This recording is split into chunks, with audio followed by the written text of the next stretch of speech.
Not gonna lie, I really like this this new track list I found from Harris Heller. Yeah, I always talk about it at the beginning of the stream. What is going on, everybody? So over the last few days on Twitter and on my YouTube channel, I have been talking about how I'm concerned about Xbox console sales, and people seem kind of sick of hearing about it. So I thought I would talk about some of the reactions to my posts later on in the stream and discuss where Xbox is actually seeing a lot of success.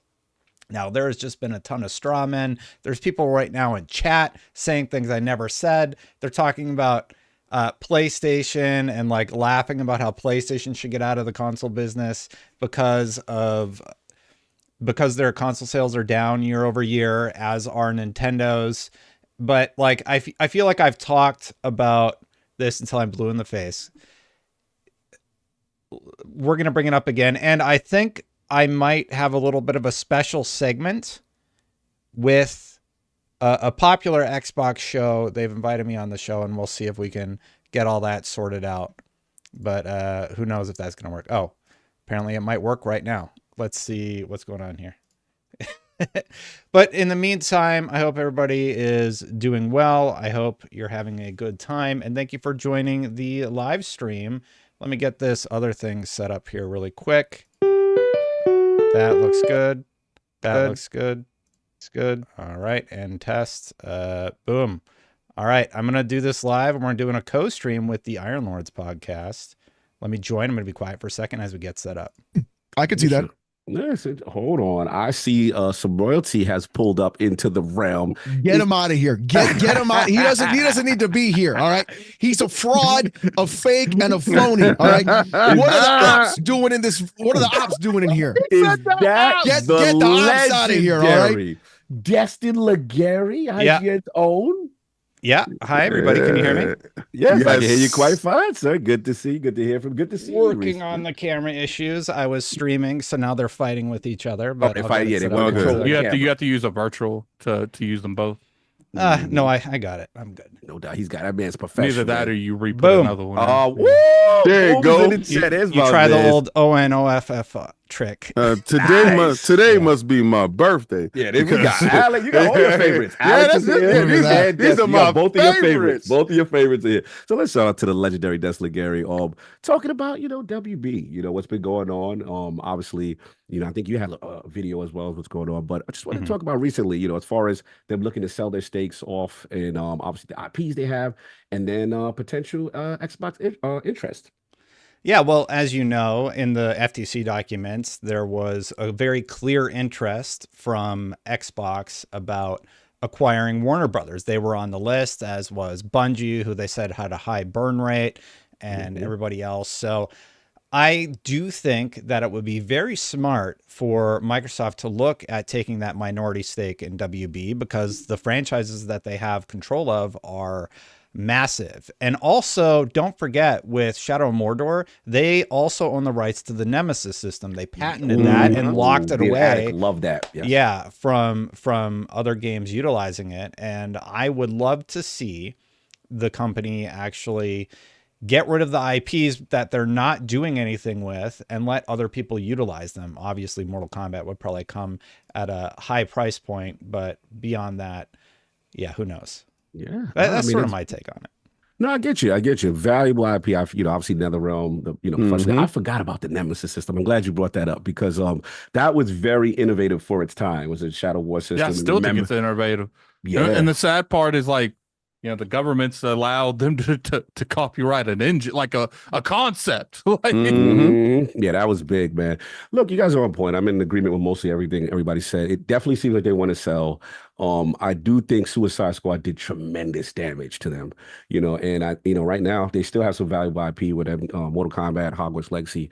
I'm going to surprise y'all. I agree with King on this in the sense of normally corporate cog, Lord acquisition, but I don't know if this is the play, man. There's a part of me that I kind of feel them on a decline. Now, historically, Microsoft does tend to swoop in when people are in decline and stock and stuff is low. But I would say not this much of a decline though. You're right, Cog. I think that PlayStation should buy instead. That's a good call. Yeah, Xbox, just let everybody else win. That's a good idea. They should just step aside and be like, let's let Justin, our they've been doing that. They've been doing that.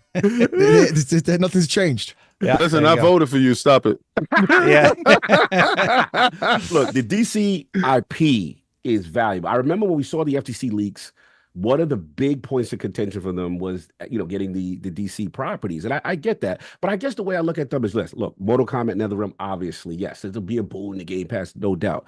But I look at Microsoft as far as like the Hogwarts Legacy thing. Let's be honest. Shout out, I got to give IGN some credit here, in reference to one of the few to actually review the game, and I believe Travis had that review, and we knew the controversy that came around only because of obviously J.K. Rowling's and her stance or whatever, and a lot of people had a lot of backlash towards the game. So there's a part of me that's like, even though it's a valuable IP, does Microsoft want to associate with that? That's one thing. And then the second thing is we just got to be real as far as the climate of Microsoft right now in a post-ABK, anti-consolidation, FTC looking at you kind of energy. There's a part of me that's like, maybe they want things to settle down. So to you guys' point, I understand maybe from an individual studio standpoint, but like from a whole acquisition, I don't know, but man. Cog, they're not buying WB, they're licensing the IPs. Correct. Like they're basically getting permission to utilize the IPs, I believe, or a minority stake. Now, PlayStation has a minority stake in From Software, and I believe Capcom also, don't quote me on that. I'd have to look up on Wikipedia all their minority stakes, but this isn't like a new thing. They've done this for a while. No, good point. And we just got to see. I think for me, I still look at the decline. That's just me. I don't see like the value, especially in a world where they seem to be going away from the essence of what they used to do, which is the single player, tremendous experience, and now going live service. But who knows? Maybe with Microsoft that has changed. But that's all I got on it, as far as that whole thing. Any other additional comments in reference to WB Xbox interest? No, I did tell I don't know. Dustin might actually want to be around for the Bungie Marathon thing. Yeah, I actually want to do is feedback on that. I did tell Dustin that we would talk about the PlayStation financial stuff with the console stuff. Oh, absolutely. He's got stuff he's got. All right, so you want me to switch orders? Yeah. I'm actually co-streaming right now, just so you know. So I was live, and then he pinged me, and I'm like, oh, okay, I'll try and figure we this got out. you, bro. We got you. So hi, double chat. Podcasting. Shout out to Paris in the building. Salute. Oh, he said Xbox should not do any more acquisitions. That's my beefums right there. Oh, they're not acquiring though, Paris. They're taking. Wait, hold on. It's not an acquisition. It's not an accident. But let me get Alex. I see how you did. You was all about me. Then as soon as Paris jumped in the chat, there you switch gears. But you was playing hard to get for Paris, too long. So look, if I ever go to California, right? Paris says that him and I will dress up as Cammy from Street Fighter and do deadlifts. What? I can't. Anyway, and then we'll live stream that. I cannot. Hilarious. All right, so we go. Ebony and Ivory, rum and coke, that whole thing. Yeah. Yeah, million views. Messy. Let's switch topics. Tens of views. 10. Yeah. 10. I don't know about tens, Destin. 10. Destin will get more views than IGN's YouTube channel. But come on, be nice. Anyway, let's play nice. I think we're doing okay. Moving right along. We got to talk about these PlayStation financials. We're going to switch up topics order just for Destin. You know what I'm saying? Because he is here. Yeah, I've been bringing the heat, so everybody wants bringing the heat. Talk to me. Yeah. This is a big topic for you. I already know. So yeah, PlayStation 5, man, hitting 61 million as Sony's year-on-year quarter-one hardware sales fall, but operating income rises. So now they were talking about that. Shout out to this is our Video Games Chronicle with this sourcing, and that they said that in the that period the company sold 2.4 million PlayStation 5s was sold. This is down on the 3.3 million PlayStation 5 consoles sold during the Q1 period last year, but nevertheless brings a total of PS5 sales up to date to 61.7 million. Results were generally positive for the gaming division. In Q1, the games and network services segment was up 12% year on year. However, it did acknowledge a decrease in sales of hardware due to a decrease in unit sales. So despite all this and the overall increase in the income from software sales, Sony also reports that software unit sales are down year on year, with 53.6 million units sold on Q1 compared to 565 million units during the same period last year. Digital ratio seems to be up 80%. It looks like the ratio was 80% digital versus 20% physical. And that was compared to the average of 70% in the financial year 2023. So a lot of news, I just want to shout out Tokyo consultant Sirkan Toto. He told the VGC, he said, given Sony is going through a rather silent 2024 software-wise, the numbers actually look quite solid. For instance, you see the positive effect on sales for the price increase from PlayStation Plus in their numbers. The big weak spot, however, is hardware sales. The year-on-year drop is not surprising, but quite significant. Sony can only hope that Astrobot or the one or other new games coming this year make people go out, Kickstop Lab, go out and buy PlayStation 5 this year. So, Destin, I want to get it to you because you've been at a point of a lot of controversies lately with your social media. So here's the thing that's been difficult to explain. It seems like people can't separate the conversation I'm having, which is very specific. It's specifically about hardware sales. The PlayStation 5 is pacing 7% above where the PlayStation 4 was, according to Matt Piscatella, and I believe that's US statistics, meaning that they are on pace to have their second best-selling console of all time, even in a year when, as you just said, they have nothing. They have nothing, and they're seeing the sales decline. They're dealing with all the same challenges as everybody else, right? But they are at, according to their financial reports, they are at 61.6 million units sold. That is huge. That is massive. To compare, I believe by the end of the fiscal year 2017 for the PlayStation 4, they were at 75.7. We'll see what ends up happening, as we only have, I believe, Q1, don't quote me on this, 2024 reported for PlayStation. So they're pacing quite well. We'll see where they end up pacing by the end of the year, as will we with Xbox. Now, this made me wonder, where is Xbox currently standing? Now, in that same tweet, Matt Piscatella said, you know, console hardware is fine. Yeah. The Xbox Series X and S is pacing where the Xbox 360 was. Now, the Xbox 360 in 2008 was at about 28 million units sold, and my source on that is NBC News via Microsoft making the statement. Xbox Series X, they purposely obfuscate console sales. Correct. But the last leak or mistake that they had was about 2023 console sales, which put them in the range of 25 million to 27.7 million.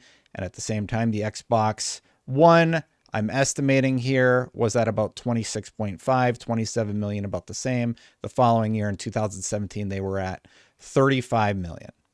So I estimate we're probably around 30 million Xboxes sold in this fiscal year.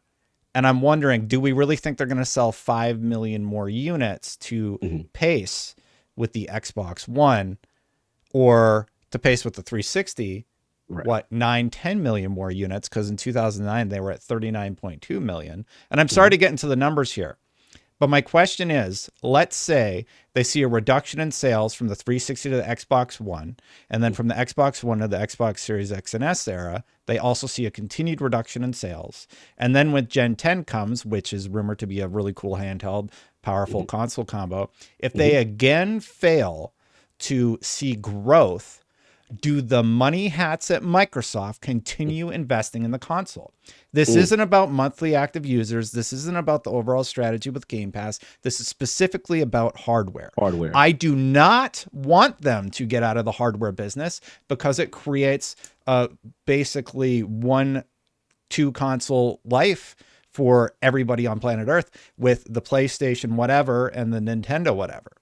I like competition. I've been very clear about that. My concern is that they get out, and then what are we left with? This isn't me saying that they should get out. There it is, Destin. There it is, Destin. You're horrible. Sorry to throw all that math at you, but like, I'm not crazy. So what you were saying is you don't want them to get out of the hardware space. Correct. You gave hypotheticals. If certain things align with what you were saying, is that going to be the outcome?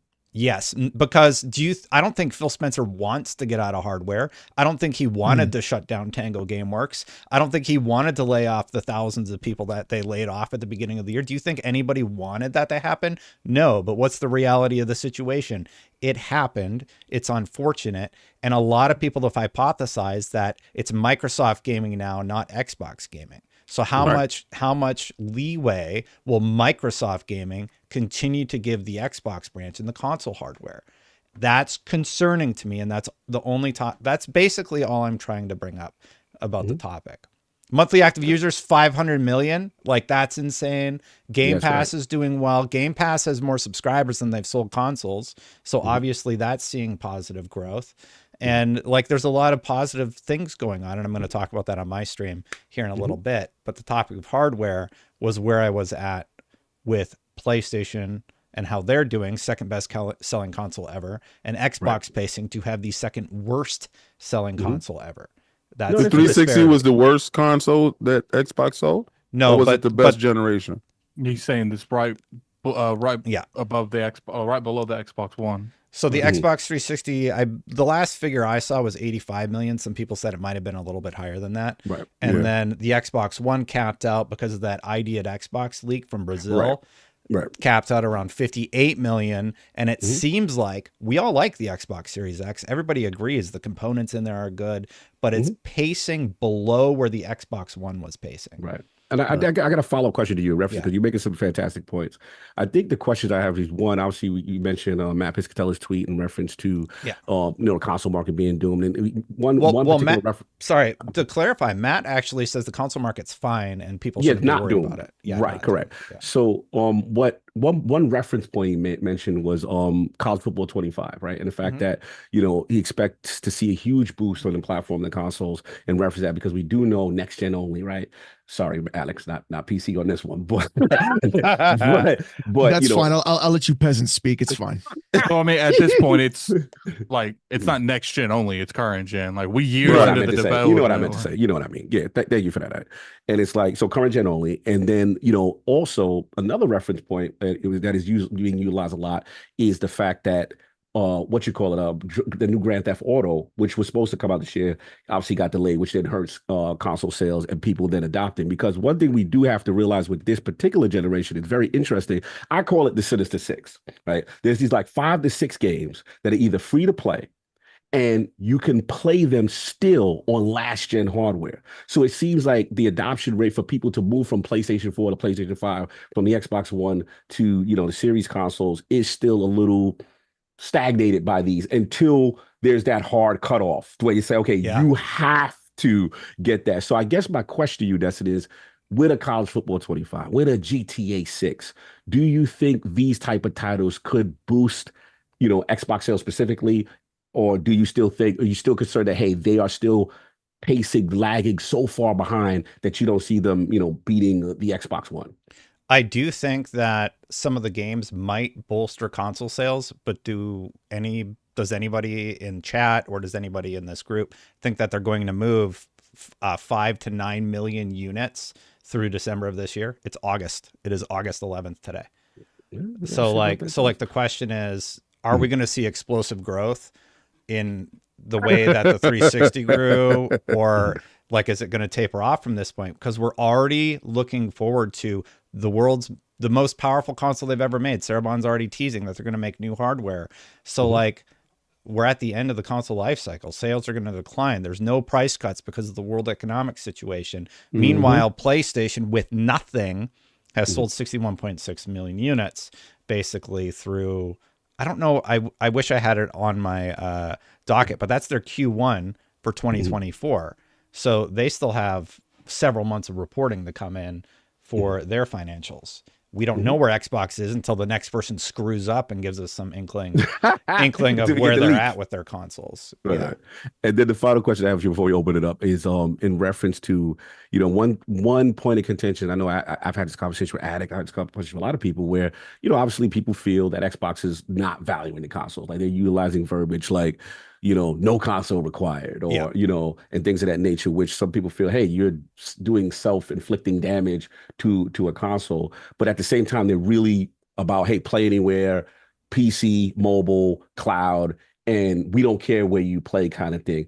Do you think it's a situation where maybe they just don't value the console. I mean, we even see with the Xbox Game Pass pricing, right? Obviously, it's very enticing to PC users. You know what I'm saying? We've seen console users, their structure kind of go up in price with the restructure, but PC Game Pass seems to be that nice sweet spot where they really kind of see the more growth there. So, what do you say to that, where maybe there is a shift internally where not that they don't want people to buy the console, but they want to kind of broaden their horizon, so to speak, to get those more active users. My whole take is, man, I hope they keep making a console, because these figures, what I'm seeing right now is that they're pacing below the Xbox One. I hope they keep making the console. I'm glad they are, but I'm worried the business hats basically are going to say, yeah, like, how much does it cost to make a new console? Like, what do you think the R&D cost is? 100 million, costs $200 million to make a game. How much goes into making a new piece of hardware? And Xbox is selling at a loss. I don't believe they've started turning a profit, but PlayStation, after 1 year, said they were turning a profit on the PlayStation 5. So every PlayStation 5 is sold at a profit. And that was when they were at like 20 million units sold. So they've sold 40 million units at a profit, right? Meanwhile, Xbox is burning money on hardware. There's some other things to consider, of course. A lot of people have brought up good points, like that's your most engaged audience. That's where they end up spending the most money. But more specifically, what was your, sorry, I feel like I'm not getting to your question though. What's your question? Like, my question was more so about the philosophical approach, right? Which is, hey, play us anywhere, right? We don't care where you consume it. Yeah. But we have to be honest that they have been catering to PC, cloud, mobile, making things more attractive, even with the pricing structure for Game Pass, to these other platforms. Yeah, and what's crazy, I feel like I was the contrarian just several months ago when the console user base was upset about what Xbox was doing. And I'm like, I think Xbox is going to be fine. Yeah, they're changing strategies. And now I'm expressing a concern about them getting out of the console market. And all the console fanboys or fans are basically saying, like, they don't care about the console. The console doesn't matter. It's all about monthly active users. And I'm like, yes, you're correct. So why keep making a console if they don't care about the console? Because that's what you're saying to me. And then people are like, oh, the Wii U sold bad. Should Nintendo have gotten out? Because after that, I watched the Boomstick thing. Yeah. And anyway, they're like, so should they get out of the console business? You have to realize the Wii U sold like 19 million units in its lifetime. So the Xbox would have sold like 5 million units at this point. I think they would have dropped out of hardware if it was that catastrophic. My question isn't about Gen 9, which is the gen we're in. It's if Gen 10 again sees a sales reduction in the console business, as we all can agree, the industry is evolving. We're expanding in the cloud. There's, tablets where you can play Xbox games via the cloud. They're talking about how important mobile is to see their growth strategy. And PC, of course, because Alex is here. So we got to remember PC. So that was my question to you last night. Did you take a look at the Surface and see how that's doing? Because Surface saw a catastrophic drop in 2023, but they have dropped hardware before. They dropped the Zune, and like at some point they look at hardware and they just Windows say phone? time to cut it off. The Nokia phone. The Windows. They I think too, like they didn't feel like it was worth it. Alex. We gotta get Alex. Their idea with Mixer was so flawed, it was really ridiculous. Like, they could have been still active today if they didn't just give those people tons of money and do nothing with it. I think the thing is that Microsoft, I don't think they're going to ever abandon a console. I think consoles are going to change in the future. I think they're going to be very different than what we have right now. Exactly. I think everybody's stuck in the 90s and the 2000s, or even in the 80s, where they're like, my console's selling. Microsoft has never cared about the console sales. Like surprise. I don't know like why people are shocked by this. How it's like a surprise to people. They don't care. They're using the console as a vehicle for Game Pass. That's it. That's the platform, right? That's it. They only care about monthly active users in Game Pass. They don't care about console sales. So people touting console sales like the console's dying, they don't really give a shit. I'm sorry, they don't care. What they care about is it a vehicle for Game Pass? Which is why I feel like if they did a PC handheld hybrid, that would do very well, because it is a simple vehicle for Game Pass. I think that would be ideal. But they only see it as that. They only, like, if they could put Game Pass on PlayStation, They would. Yep. They absolutely would. And they absolutely and if the day comes, they absolutely will. Like like that's all they care about. Like, oh, great. Oh, it's trouble. Oh, it's trouble. Oh, look at this. Come here. What are you doing, my man? What are you doing? Come here. It's been a while. I like Paris, how Paris, I I'm told not hot you. no more. When Paris get in here, I'm not hot no more. I told you, Paris. I told you what I told you. It's different energy when you Alex, pop up. You got to separate your attention. Kyle got to get just as much attention as Paris. I want to do the double bicep now. Now you don't want it. Now you want to do the double bicep when you don't get the attention. See, Alex, that's how they do. Now you want white chocolate. Now you want white chocolate. Before you did, like when Paris now in you the do. room, now your energy different. Nah, you like that attention, Alex. The energy stayed the same. You just weren't catching on to it. What did Paris run off to do? Paris about to do a bench press. I opened the window. It's gonna get hot. It's getting too hot. Yeah, he needed a little bit more light on his pec. So look, all jokes aside, shout out to Lord Paris in the realm. Good to see you. I don't think Paris talk real quick. Yeah. Wait, can you hear me? Yeah. Okay. You're on a weird mic. You're very low. You're on a weird mic. Go into Zoom and then adjust the check your volume in mic. Zoom Make sure because you it's get doing it. auto adjustments. That's what It happened. hijacks your stuff. Yeah. Make sure it's picking that's your what correct happened to me. mic source, and you be good to go. Again, using Zoom in 2024. Professional. What are we doing? Professional. We're border edge certified. Let's go. Professional To podcast. be honest with you, Alex, the reason we use Zoom is because it's simplistic. Just use StreamYard. Okay, Yeah, but we see, can't have a firewall What like about that. that? we want to use StreamYard, Yeah, but you're they echoed, don't. Paris. There's an Go echo. Go ahead. I want to Yeah, address a little something bit. real quick. It's before using I the wrong lose it. source. Let Dustin With talk, Alex. and then we get. I'll fix it. Hold on. Alex, so real quick, you said if Xbox could put Game Pass on PlayStation or just put more games on PlayStation, they would because it's going to make them money, right? And I am very curious about how many of those monthly active users that PlayStation reported, how many of them were playing Sea of Thieves? Because Sea of Thieves was their #1 seller for like a month. Yes. Right. And I don't know where it is on the charts right now, but it's very, very interesting. And it's just an experiment, everybody. Microsoft's just testing the waters to see how things go. Yeah, testing the waters to put everything everywhere. Yeah. And then there's the rumors what about about the that? Halo remake you that's got- going to come to PlayStation 5 and all this other stuff. Like these business people care about money. And that's what my brain is doing with these console sales. Right? Why do you think the PlayStation is putting games on PC? It's not because Out of the goodness of their nice. heart. It's not because they're great guys. Nexus. It's because they know we're going to buy the games. And why do you think that now I've got my own beef with PlayStation about them trying to lock their service, their games behind their sign-in. Yeah.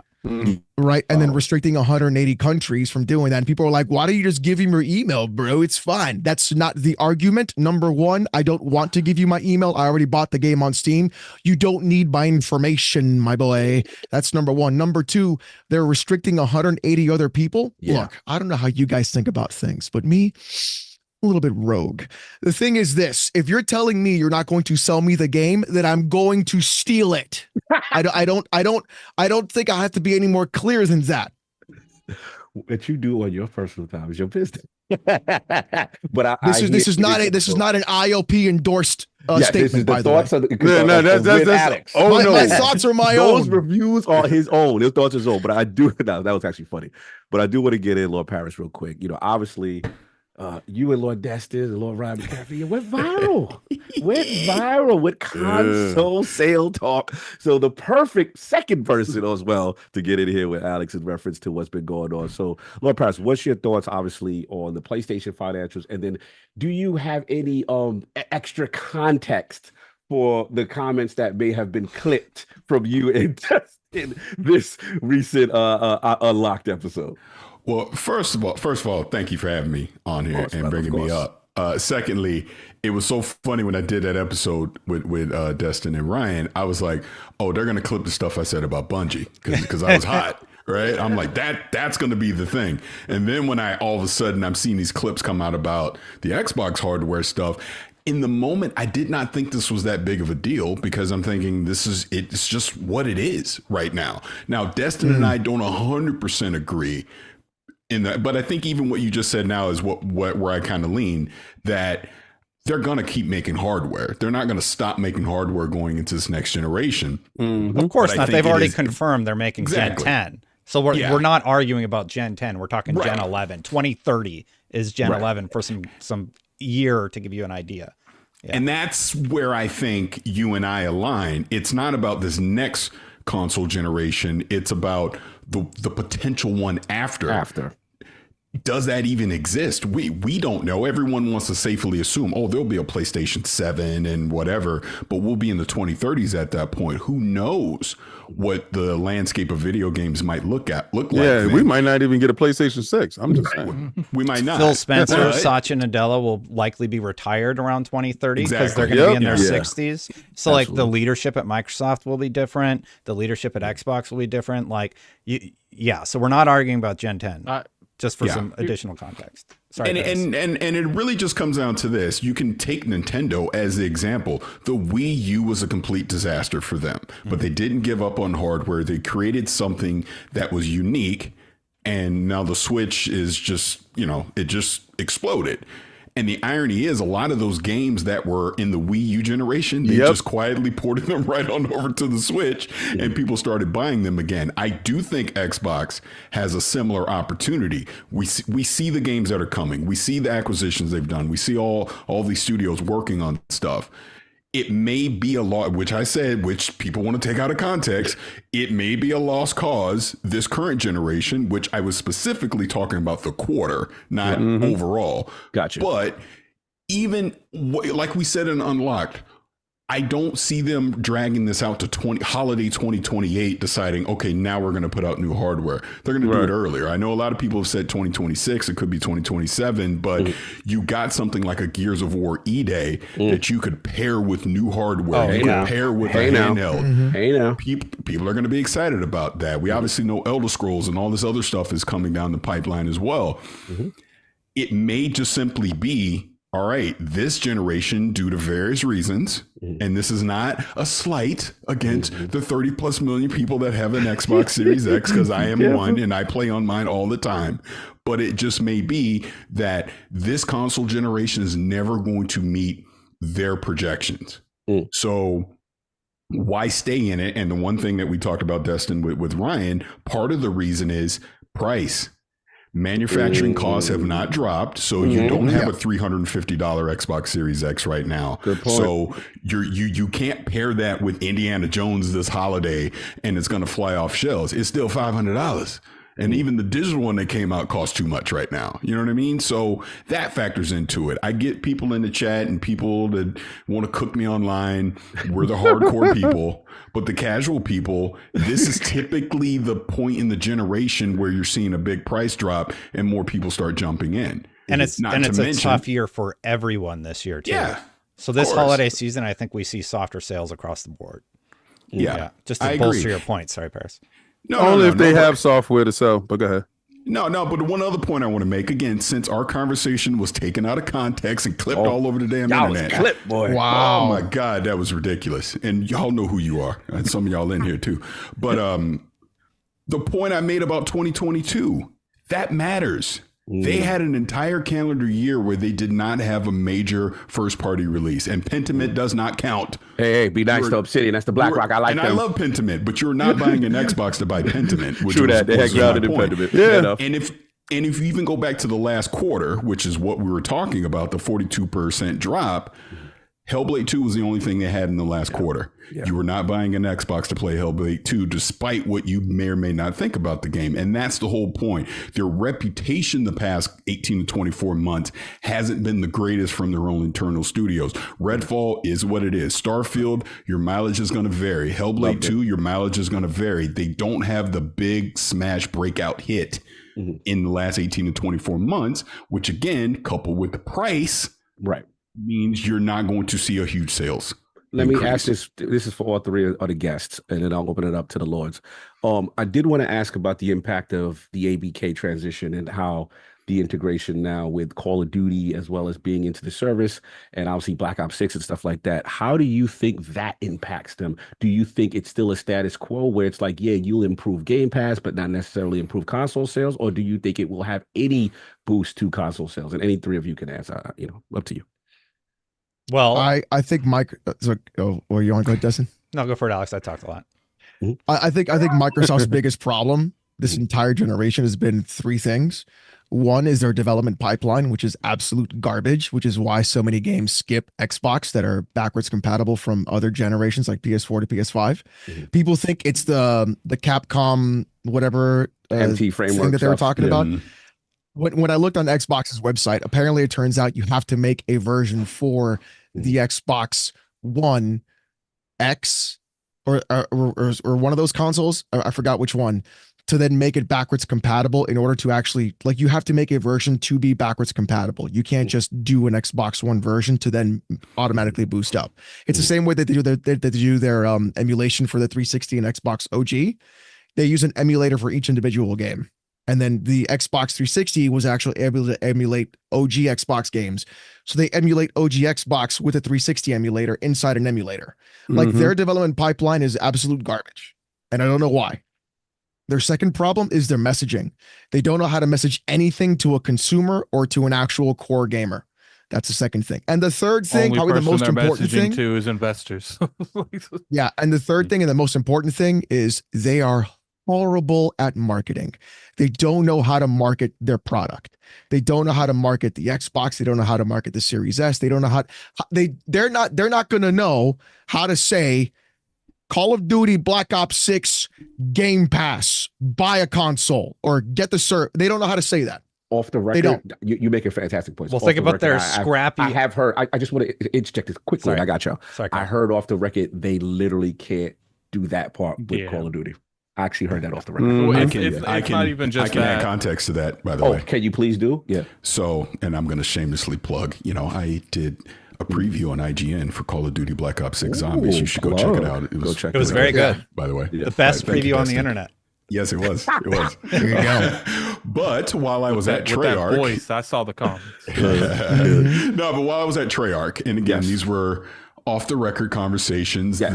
The people involved shall remain nameless. Okay. You are 100% correct, sir. They cannot use that in their current marketing because we were having a conversation about Game Pass. Yeah, I was surprised. And the impact that they think it's going to have on Black Ops 6. Some people at Treyarch think it is going to be a big deal on Game Pass, but you're not going to see that big marketing push that you would expect where Game Pass has uttered every other word due to various reasons. That's what I was told. That's when I was crazy. at Treyarch. Yeah. And another thing I told, we don't even have to look. Didn't we just have someone from the UK like state that they're operating on like a fraction of the marketing budget That's what I was PlayStation's going to bring operating up. on? Yep. So it's like maybe it's not even a matter of what they can and cannot do.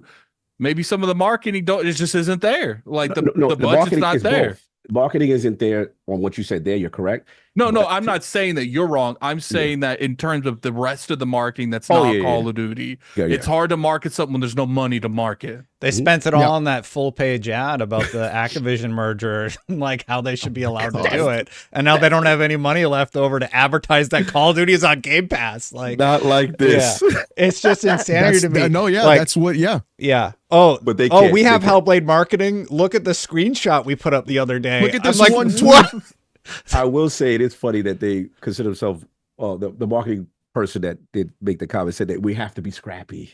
We have to, we don't have the resources and stuff like A that. $1 trillion company saying we got to be scrappy. That's to scrappy. Right. But Now, I'm not going to defend the marketing for Hellblade 2, but I will be devil's advocate and say, is that a game you want to invest a huge marketing budget in? Having just beat it, nope.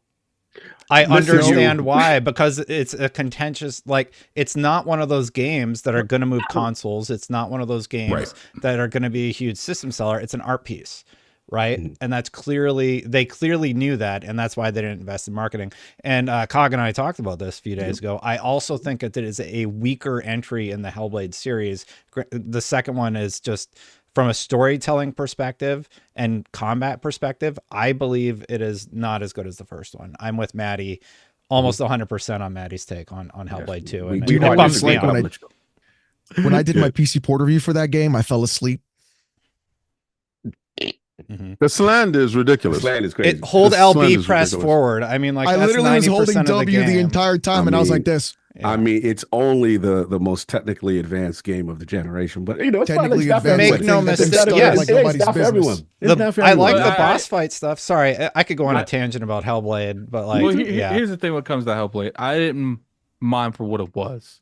If you want, like, it is essentially a tech This demo. is the Like whole really PlayStation financials, and these dudes have turned it into something absolutely disgusting. I'm like, yo, I'm sitting here, and I know you Xbox dudes, support, I got you. All right, he's like, how dare you besmirch? I got you. We got a couple of Xbox dudes here that I respect their opinion, but respectfully, I will disrespect that opinion. Look, listen, Alex. Hold on. You will welcome back anytime. Listen. I'll see you in 2 years. See you in 2. Listen, 2 years. the percentage, the way people perceive percentages is wild, right? Yeah, they sold more, but none of them are turned on. Okay. Turned on. Okay. All right. So they had 125 active, what is it? Monthly active users. Yeah. Right. And Microsoft said, hold my beer. Here's 500 million. Sit down. Go sit down in the child's place. Let's continue to have the conversation. That's insane. That figure is insane. And that's what I was going to talk about on my stream. Like, that's the whole topic of my stream. It's just like, this is additionally why I'm concerned about the console, because what percentage of MAUs is contributing that 500 million on the Xbox? Thieves or Minecraft on PlayStation, right? So that's the assumption that everybody on PlayStation, because they ain't have nothing to play over there, everybody's playing Sea of Thieves, right? That's they're playing Sea of Thieves and Minecraft over on your PlayStation 5, and that's contributing to 100 million MAUs for Microsoft. That's right. That's their strategy. It's not about the console. Money. Yeah, get the money. Right? Yeah. Now, Game Pass is the platform. And y'all said that if Microsoft would put it over there, hell yeah. Put it in there. Invest them. If you're going to sell 61, we want part of that money. Of course they're going to offer that. Yeah, and we'll do it at $8 cheaper like we do the PC. Invest them. Make it happen. Get the bread. All right, cool. Back to your 61, back to whatever number that Microsoft is selling. If y'all said they don't care about selling consoles, all they care about is getting Game Pass numbers, because you did say that they have more Game Pass subscribers than they do consoles, then of course that is going to be the number, right? So you're going to say, what is it, like 37 million Game Pass subscribers ultimate, supposedly, and it's like, what, 31 million Xbox Series is out there, 30. supposedly. The estimate's 30 to most generously, I'd say 31. I'll round up. Yeah. I'll go with 31. Round up. It's more likely like 29, but okay. No, I'm not going to round down. All right. Yeah. Continue, King. The convenience of King is unreal. Yes, it's hilarious. I'm just saying, like, everybody, we all depressed at this point as far as a marketplace as consoles being sold. Everybody's down, right? But the conversation is Xbox is doing really bad. They didn't sell 42%. They're down 42% end over end. Yeah. If Microsoft thought that coming into this generation, their metrics for a successful console sales will be 80 million, right? Let's just say 80 million is their number that they're looking at. And we got to get to that 80 million. Or we're going to get to that 80 million. We're at 30 right now. We're supposed to be at 40 right now, to be honest with you. 40, 41. So we're 10 million behind our actual projections. All right. We're going to see how we can get these sales that we missed, i.e. Fire Stick, i.e. all these other stuff that's happening behind the scenes, so we can make a bread in between that. Console sales are supposed to be dropped down at this point. Financially, we can't do that. Economically, we're not doing that. Transistors and everything is up. If you look at AMD, they're down in sales. Sony is down in sales, and Microsoft is down in sales. They provide those chipsets for them, so you can look at the market from that point. Mm-hmm. If you're going to adjust it, they're always going to stay in hardware for the simple fact that is necessary. Like Alex said, Surface is down. That was the big hit because they roll those two idiots together. Now he's rolling with this guy because everybody's looking for September to get the new AI Surfaces that's coming out. And you're going to see a bump in the next fiscals. That hardware is going to go up. I project. Wait, hold on. That's what we're talking about. That's can't just pass that. Yes, he has one. Bring that back. Bring that back. What'd you say? What'd you say? Bring that back. Okay, there you go. Okay, there we go. It's the new Surface. This is the AI one, Copilot one. Yeah, Copilot. The one that everybody's banking on. That's why the sales was down in the AI stuff, and it's going to change. And I respect Dustin because I'm glad he cleared it up. Everybody was thinking you was telling them get out of the hardware now. No, you were saying that if everything trends likely next generation, that they would be out of hardware by the 11th gen. I thought I would just like to point out I said that on that episode too, but they conveniently did not clip that in there. They clipped it. Okay, fair enough. I think if the ABK deal didn't go through, I think they would have got out this generation. And I see now that everything, their ducks are in order. We're going to see what it looks like from this holiday season. Now, we're not going to get a drop in hardware prices. We're not going to get a bundlement when it comes with Call of Duty on the box, Call of Duty and Game Pass. How can you market strategically around this to show that you have this inside your section, but making strides? I think next fiscal period, everybody going to see Xbox as a net positive. I think they do gain ground during this period of time.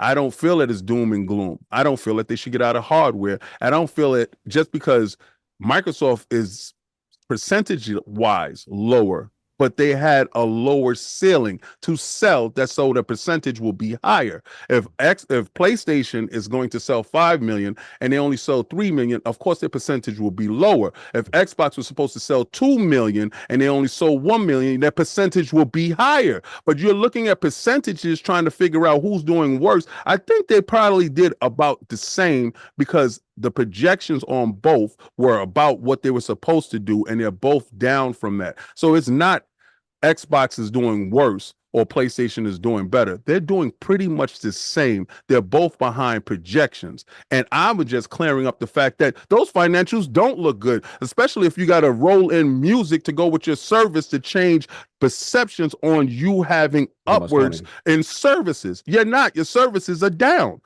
But projection-wise, everybody is making a big stink about one, but not the other. And that was my point. But I'm glad everybody is here today so we can all talk about that part. But I'm not going to let them dudes run over Xbox like they've been doing right now.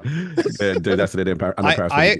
I agree with most of what you said, King. The one thing I keep seeing in chat and just people saying they're like, Destin wants Xbox to get out of hardware. This isn't about what Destin wants. You want to know what Destin wants? I want them to keep making consoles forever. I want them to make badass hardware and have tons of users. I want to see more people utilizing Game Pass. That's what I would like to see.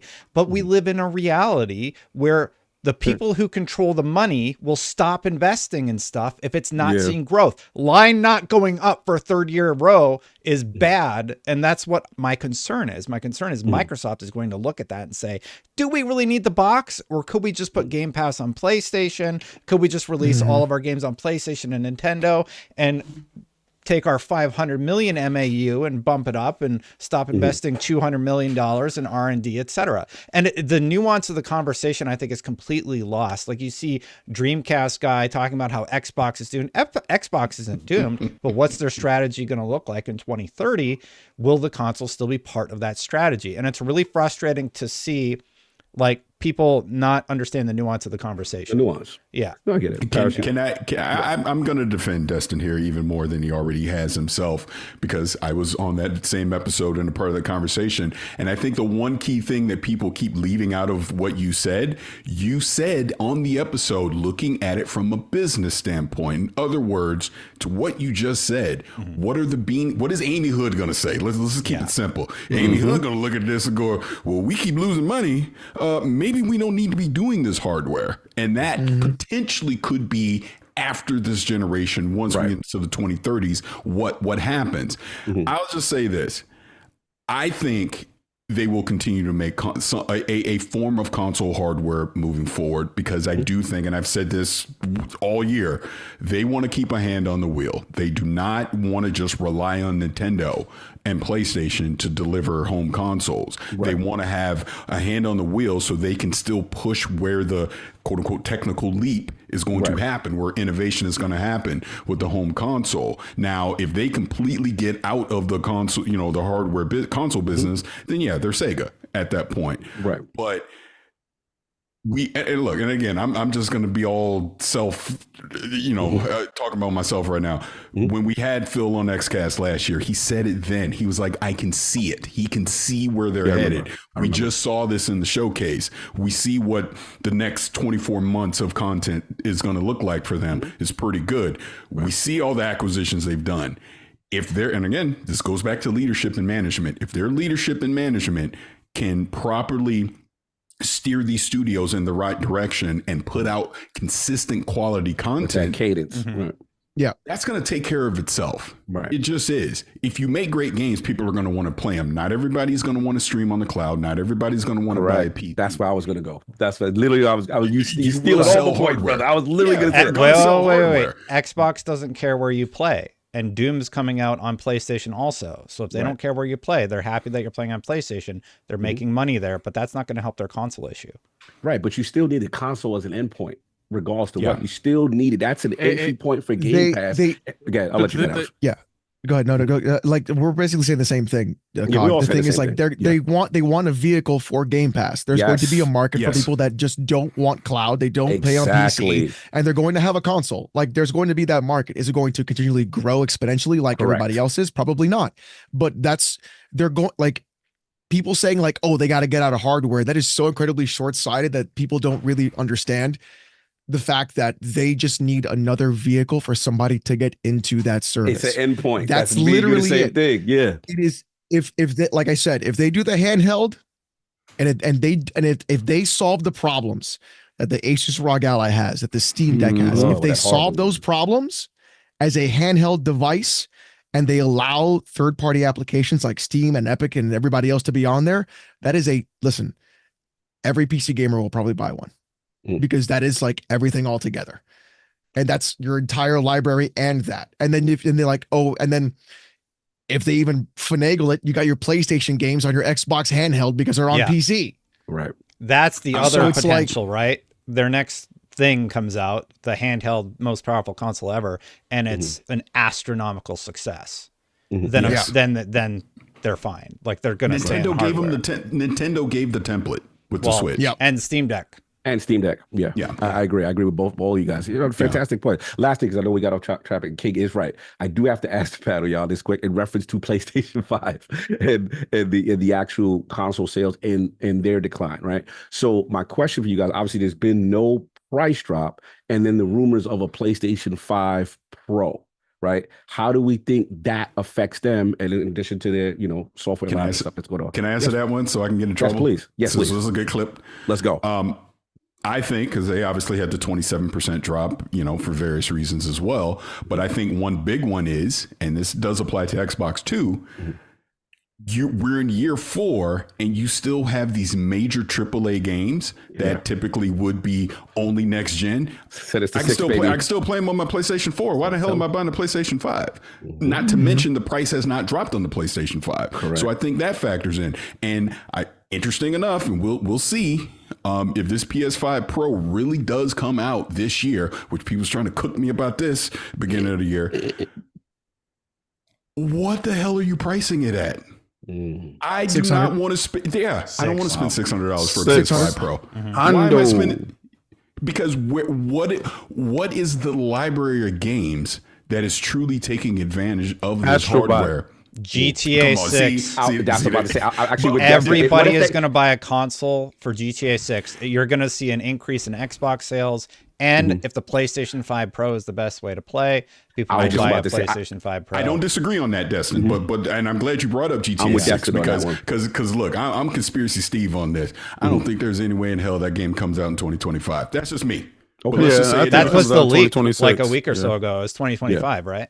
I know. Hey, Rockstar says a lot of things, but let's just say it does come out holiday 2025. You're going to put out a PS5 Pro now in holiday 2024, and you're expecting people to wait a year to go buy it. Again, who's buying it? Who in 2024? Who are you marketing a PS5 Pro at? I guess that's my point. They launch it next year with GTA 6. If they have the marketing, that's what I'm saying. That's what they're going to do. Yeah. That's massive. And at that point, it needs to be $500. You 600 is crazy. These consoles should be $350 right now. Yep. I agree. 100% agree. There's no reason these consoles are $500 and any of them. It's a ridiculous concept. Even the PS3, I think by now would have been 300, right? Or 350. Mhm. Yeah, they had like the slim. And they launched that at $599. Yeah. Why are we paying $400, $500 for a PS5 Slim, and then $50 to attach a DVD tray where the DVD tray can't even play DVDs? No, these are great points. I love where everyone's going with that. I do. And explain to me why Xbox is raising the price of their console in Japan. In Japan, we now, bro, I'm so angry with that. I Well, they're doing so well in Japan. Like, whose they need to. whose bright idea was this? They said you don't want to. You don't want to support our games. Raise the price real quick. I think this again goes to the reality of business, right? Manufacturing costs have not dropped. Clearly, whatever in that region, it is now more expensive to have a console in that region. So instead of them taking the loss, they're passing that along to the consumer. That's what I just think it is. Here's what the consumer needs to say. Not my problem. Yeah, I agree. You get no argument from me at all on that. And I think that is the part that angers me the most, Right. is that people are like, support the devs. And then all of a sudden, those devs all get fired. And then Based you got on the the guy from decisions of- Bungie like, you guys want to go see my cars, bro? Good transition. Good Look transition. at my cars. You just nailed something. You I wanna can't respect- afford groceries? Check out these cars I bought. You're so messy. I love it. I want to respect that. Dustin's time. I'm 'cause never know gonna he- get ain't said I can stay for none of Oh, this. sorry. Yeah, I'm sorry, Attic didn't say anything. Oh, my bad. No, Attic, you're right. I Damn, apologize. Attic. I apologize. Attic, I didn't get your bars on the PlayStation situation as well as the whole Xbox console situation. You are correct. I'm sorry. Here's the thing: when it comes to the PlayStation, the sales are what it is at this point. I do think this has something to do with. Normally we would have cut last gen by now, but we haven't for some reason. Second, both of these platforms aren't really showing like huge advancements when it comes to games in general. We haven't seen, I would say Xbox is doing it more often now, but I mean, God of War Ragnarok on PlayStation 4, Horizon Forbidden West on PlayStation 4, the biggest game in the whole world right now, Fortnite on last gen. 4. Mm-hmm. Call it. Black Ops 6 is Black Ops 6, PlayStation 4, which got leaked, by the way, but we're going to move on. When it comes That's to shocking. NCAA, look what a college football game did being on next gen, current gen only. Facts. Now, I understand when it comes to money is money, but I don't think this is a console industry. This is the biggest games in the industry are still on last gen, so why would you upgrade? Literally, like all the people in the console, people in the comment section, they're like, "Oh, but we're still getting a console." Yeah, now because they've already invested into the R&D for all these platforms. It makes no sense to stop support. But my worry is a little bit where Dustin is, and I've said it for a while. If the trajectory, because it's not a coincidence that if you look at when they started slowly going on the downward trajectory, what quarter was it in? It was the quarter that they announced that we put our stuff on PlayStation. Yeah, you talking about the business update? Yeah, that's when you start. I think it was like negative 31% that quarter, and then it's like 44% this quarter. Look, PlayStation's in the exact same situation, but I don't think you can compare them. Xbox is falling below its predecessors. PlayStation isn't. Yep. When it comes to something that's going on right now, people are like, "Oh, they'll never abandon hardware." Yeah, right now. But when we're in the next gen and we're 2-3 years in, and they're selling a fifth of what they used to sell, and they're only selling like 1 million or 2 a year. I mean, how many did they sell last quarter? I mean, the quarter with the last holiday. I believe it was bad. Yeah. And that's the holiday season. And you mean to tell me that's what was sold? Do you guys think that's just, if they don't sell the greatest in non-holiday, what makes you think they're going to, if they don't sell the greatest during when everyone is acceptable buying a $400 to $500 system, how you think they're going to sell the rest of the year? And then you got a couple years into next gen, they're not selling anywhere what they sell for the Series S and X, or even the Xbox One, or vice versa. And then the same money people that are saying you're not making enough with your first party, we need to expand to PlayStation and stuff. How you think they're going to be like, yo, you ain't even making enough money to cover the cost it costs to run that system? Look, obviously this next one's going to be speculation. I'm curious what Dustin and Paris have. I personally feel like PlayStation would be more open to having Game Pass on the PlayStation brand if there was no console for Xbox. 100%. Yeah. So if they get to a situation where, because to me, you sell a console, you almost, not guarantee, but you have a high success rate eventually of getting that consumer to get Game Pass eventually. I'm kind of curious if you went back and you looked when Game Pass's growth started flatlining on console. Was it when they stopped promoting the console? I mean, when they Game Pass growth in general, is it when they stopped promoting the console to the degree that they're not promoting it now? When you're going out there and you're telling the consumer base that you don't need a console to play the biggest game you probably had on your platform all generation, Starfield, how did you think that was going to work out? Well, I get marketing, man. Yeah, and then it's just like people say, well, they're going to keep a console. Yeah, until the people that are issuing the checks saying you're not making what you're spending. It's one thing to not make a huge amount of profit. It's another thing not to at least cover what you're spending. And I do think once they get to that point, they might not just cut the cord, but they'll be like, we are dramatically decreasing the budget on this. You're on a skeleton crew at this point. We're going to coast through next gen, and then we're going to announce towards the end of the gen that this is it for the Xbox platform in terms of console hardware. Now, obviously, in my case, in that scenario, if they're able to open up Game Pass to other platforms, I can totally see the money bag people at Xbox be like, we gave you, what would that be? 4 generations at that point, or 5 of Xboxes? 2030 would be Gen 10, which would be Xbox 360, Xbox One, Xbox Series X and S, whatever the next thing is. It would be 5. Yeah, we gave you 5 generations. It didn't work. I mean, look at the Xbox One. I know for a fact that there was discussions ending the brand then. And they weren't even doing what they're doing now. So it's like, you mean to tell me they're hitting lower than those numbers, and you mean to tell me that they're having they had conversations then, but they're not having that now? Yeah, every generation. You got a lot of great facts. You sound like exactly what I've been trying to say.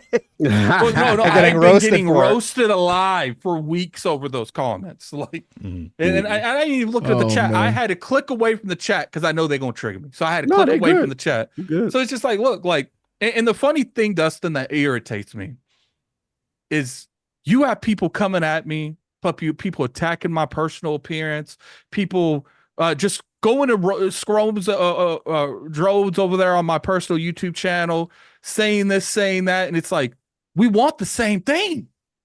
Yeah, right. I care about the hardware. Yeah, we want the same conclusion. No, I agree with that. I just have a different perspective of how it's handled, but for some reason, I'm being called all these names under the sun just because I disagree with how they're handling the hardware market. I'm sorry, people in the chat that are okay with the console user on Xbox being told that PC gets not an exclusive, but PC gets a tier that Xbox don't even get the opportunity to subscribe to. I'm sorry if you guys are okay with that. I'm not. Imagine sitting there buying a $500 console, right? Paying for online services, and then being told that another user who didn't have to do any of that gets the same games that you do for $8 less. Like, valid points. What? And that tells me that Game Pass could be $12. Go invest like that PC dude did with the $2,000, and then come back to the table talking about, they invested a larger sum of money to get into the ecosystem. Good, y'all have options. Yeah, $8 less. Bring them in. I don't care. Get them in. Yeah, I understand that. Console dudes, $500 is what you spent. Or if you don't want to spend 500, we got an S for you. Go get an S. Get in when you fit in. Don't look for supersize options when you pay for the S. Little bit of money. That's what you did. All right. So stop looking to get a Big Mac when you got a little Big Mac Junior money. This is what happens. You guys want the most. Well, the problem is no one's buying any of the Macs. That's not true. Yeah, there's nothing there. That's where the problem They're buying is. it, and it's just a burger and like a crappy piece of cheese. No one's buying it. That's not true. But anyway, listen, guys, they're talking about years out. Everybody wants hardware. These guys are not doom and glooming now. They're dooming and glooming what the possibility of the future may be. So you mean to tell me just because I'm a little nervous on the trajectory of hardware off of current numbers now that I'm doom and glooming in the future? Well, I'm saying this. We might not even be here. AI might take over. You know, they might take over all the cars. So so stop worrying about 2030 and worry about now, guys. Look, this is a great discussion. I mean, it was cool. I think real quick, I'm almost done. I don't think it's genuine to use the numbers from last quarter, because I feel like you would probably want to use the numbers from this quarter with the holiday sales, because it's like you're literally using numbers during a season no one buys. That's what I was just about something like this. So it's just like, I feel like if you find next quarter and Xbox has another 30-40% lower, then we can start to talk about a trajectory down or up. But right now, you can't really compare them apples to apples. That's literally what I was about to say. I said that on IGN, but I'm just saying. The thing is, Paris, the thing is, and Dustin and you, they don't care about that. Some of the audience, all they care about is complacency. They want everyone to have the same thought process. They want everyone to have the same mindset. They want us all to be a grave mine from Halo. They want us all to be. We all got to be Flood, and I guess King got to be the gray mine. Like that's what's going on here. And it's just like, look, I care about the hardware. I don't use none of the Windows stuff. I don't use cross progression. Rarely use the Windows stuff. Rarely do the cloud stuff. And I'm willing to, like, the majority of people are like that. Attic, one thing that's super interesting is, like, we're all sitting here, we're having a great conversation about how we feel about the hardware and everything like that. I feel like Alex has challenged some things, King has challenged some things, and we're conversing about our different perspectives on where we're going in 2030 with Xbox. And chat is just like losing their minds. How dare we have rational discussion without disrespecting? You know what's funny? Let me tell you how crazy the chat be sometimes. They be telling me, Attic, you're too doom and gloom. We need you to be more balanced. We need you to be more towards the center. They skip 5 or 6 videos I make talking about Game Pass is going to do well this year. And then they go to something called a Bungie video I just made. And there was really a dude in that chat that said, I'm curious if you would be this. It's interesting you're not this doom and gloom on Xbox, on PlayStation content. So you want me to be more doom and gloom when it's convenient for your narrative that you want driven. Yes. And you know what's funny, Dustin? All I said is, I'm a Destiny fan. Pause. What happened? Pause. No, let him. You keep saying Dustin, and it's not Dustin. Whatever. I will continue to call him Dustin because you said that. But so Dustin, keep calling him Dustin. Do it. I'm going to. You shouldn't have even said that, man. So my issue is, I said in the video, I said, this is more on Bungie. I've been a huge Destiny fan. I keep track of all the Destiny drama. This is more on Bungie than PlayStation. And people said, why are you trying to take all the responsibility off of PlayStation? Be like, man, if you don't shut your ass up. Sunday's the Lord's Day. But look, I agree with It's because I'm here. I'm sorry. It's because I'm here. Yeah. Look, I think we got our points across in this. Oh, very valid. Yeah, I'm done. Attic, that's all I was going to say. That's literally what I was going to say. It's like, I'm the type of person that's nuanced to the conversation, it's nuanced to the period that's being tracked. And we have to look at the trajectory. It is definitely valid to be concerned about the devaluing of the console long term. I think that is fair. At the same time, there's a part of me that wants to see what happens when Call of Duty is in the service? What happens when the cadence happens? What happens when the things that they had in place actually line up? And more importantly, the games are actually good. Yes. That's the key. Like you have to have a quality bar and a consistent cadence to show why there's value in this ecosystem. And that's what I see. Now, what we saw from the showcase, for what we saw, was very positive. And to Paris's point, what I feel, I've always felt this, and this is just my opinion, I'm going to get killed for saying this, but there's a part of me that wants them to start that next generation, 2026, 2027, because I feel they need to decouple themselves from launching simultaneously with PlayStation at the same time. The facts of the matter is, regardless of how we feel about what platform you like, we cannot deny the brand power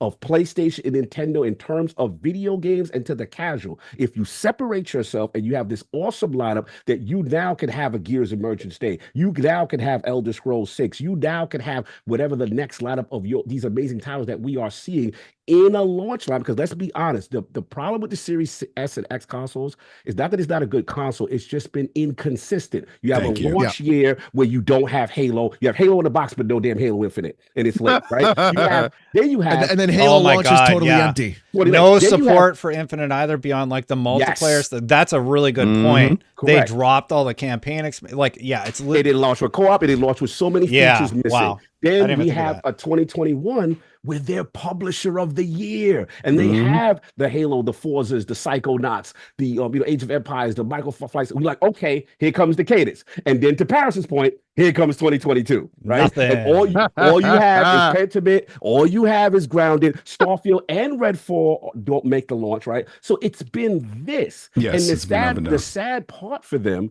is, no disrespect to PlayStation, outside of a couple of years, they've kind of been coasting. They, as far as from a first party lineup perspective, they really haven't. Yes, they've had their major God of War stuff like that. They even said, They even said, I think that. Go ahead. I'm sorry, Dustin. I think it's all right, Lord Ducks. I think that's what makes it worse. They have nothing and they're still successful. Right. Destined. Well, they had Helldivers and Stellar Blade, and they're just like, we don't even need pure console exclusives because we have these. No, because they're going to do Concord now. But Concord's going to bomb. They're going to do the meta version of Overwatch is what they're going to do. Are you kidding me? Go ahead, Paris. Go ahead. I just want to jump on two things on what you were just saying, Cog, because that I agree. Think about what was the most successful time period for Xbox. It was when the original Xbox, they kneecapped it early and put out the 360 unopposed. Peter Boy had it to himself. Remember that 1 year ahead? Unopposed with a robust launch lineup, and the rest was history from there. But the second point, I want to go back to something you guys talked about before I came on, just briefly. This is why I don't want them to get back into acquisitions right now. You have enough content and enough things to worry about with your leadership as far as management goes.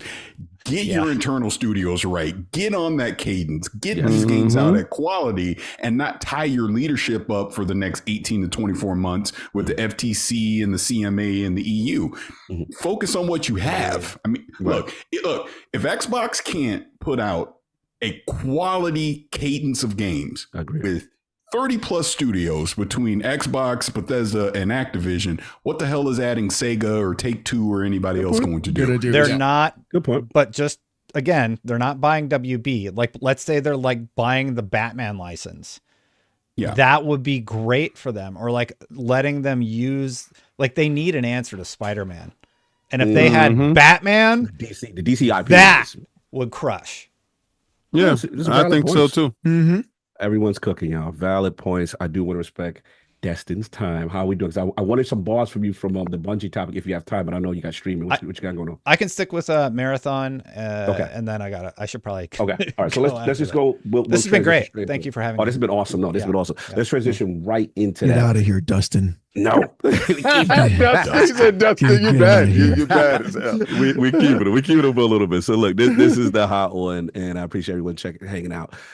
Bungie, man, Marathon. Obviously, there's been talk. Shout out to Jason Schreier, and shout out to good friend Skill Up and Friends Per Second. They had him on in reference to what's been going on in reference to Marathon, and it seems the sentiment around Marathon at Bungie is not great. It is claimed. Some staff are reportedly, pessimistic about it currently hitting its deadline.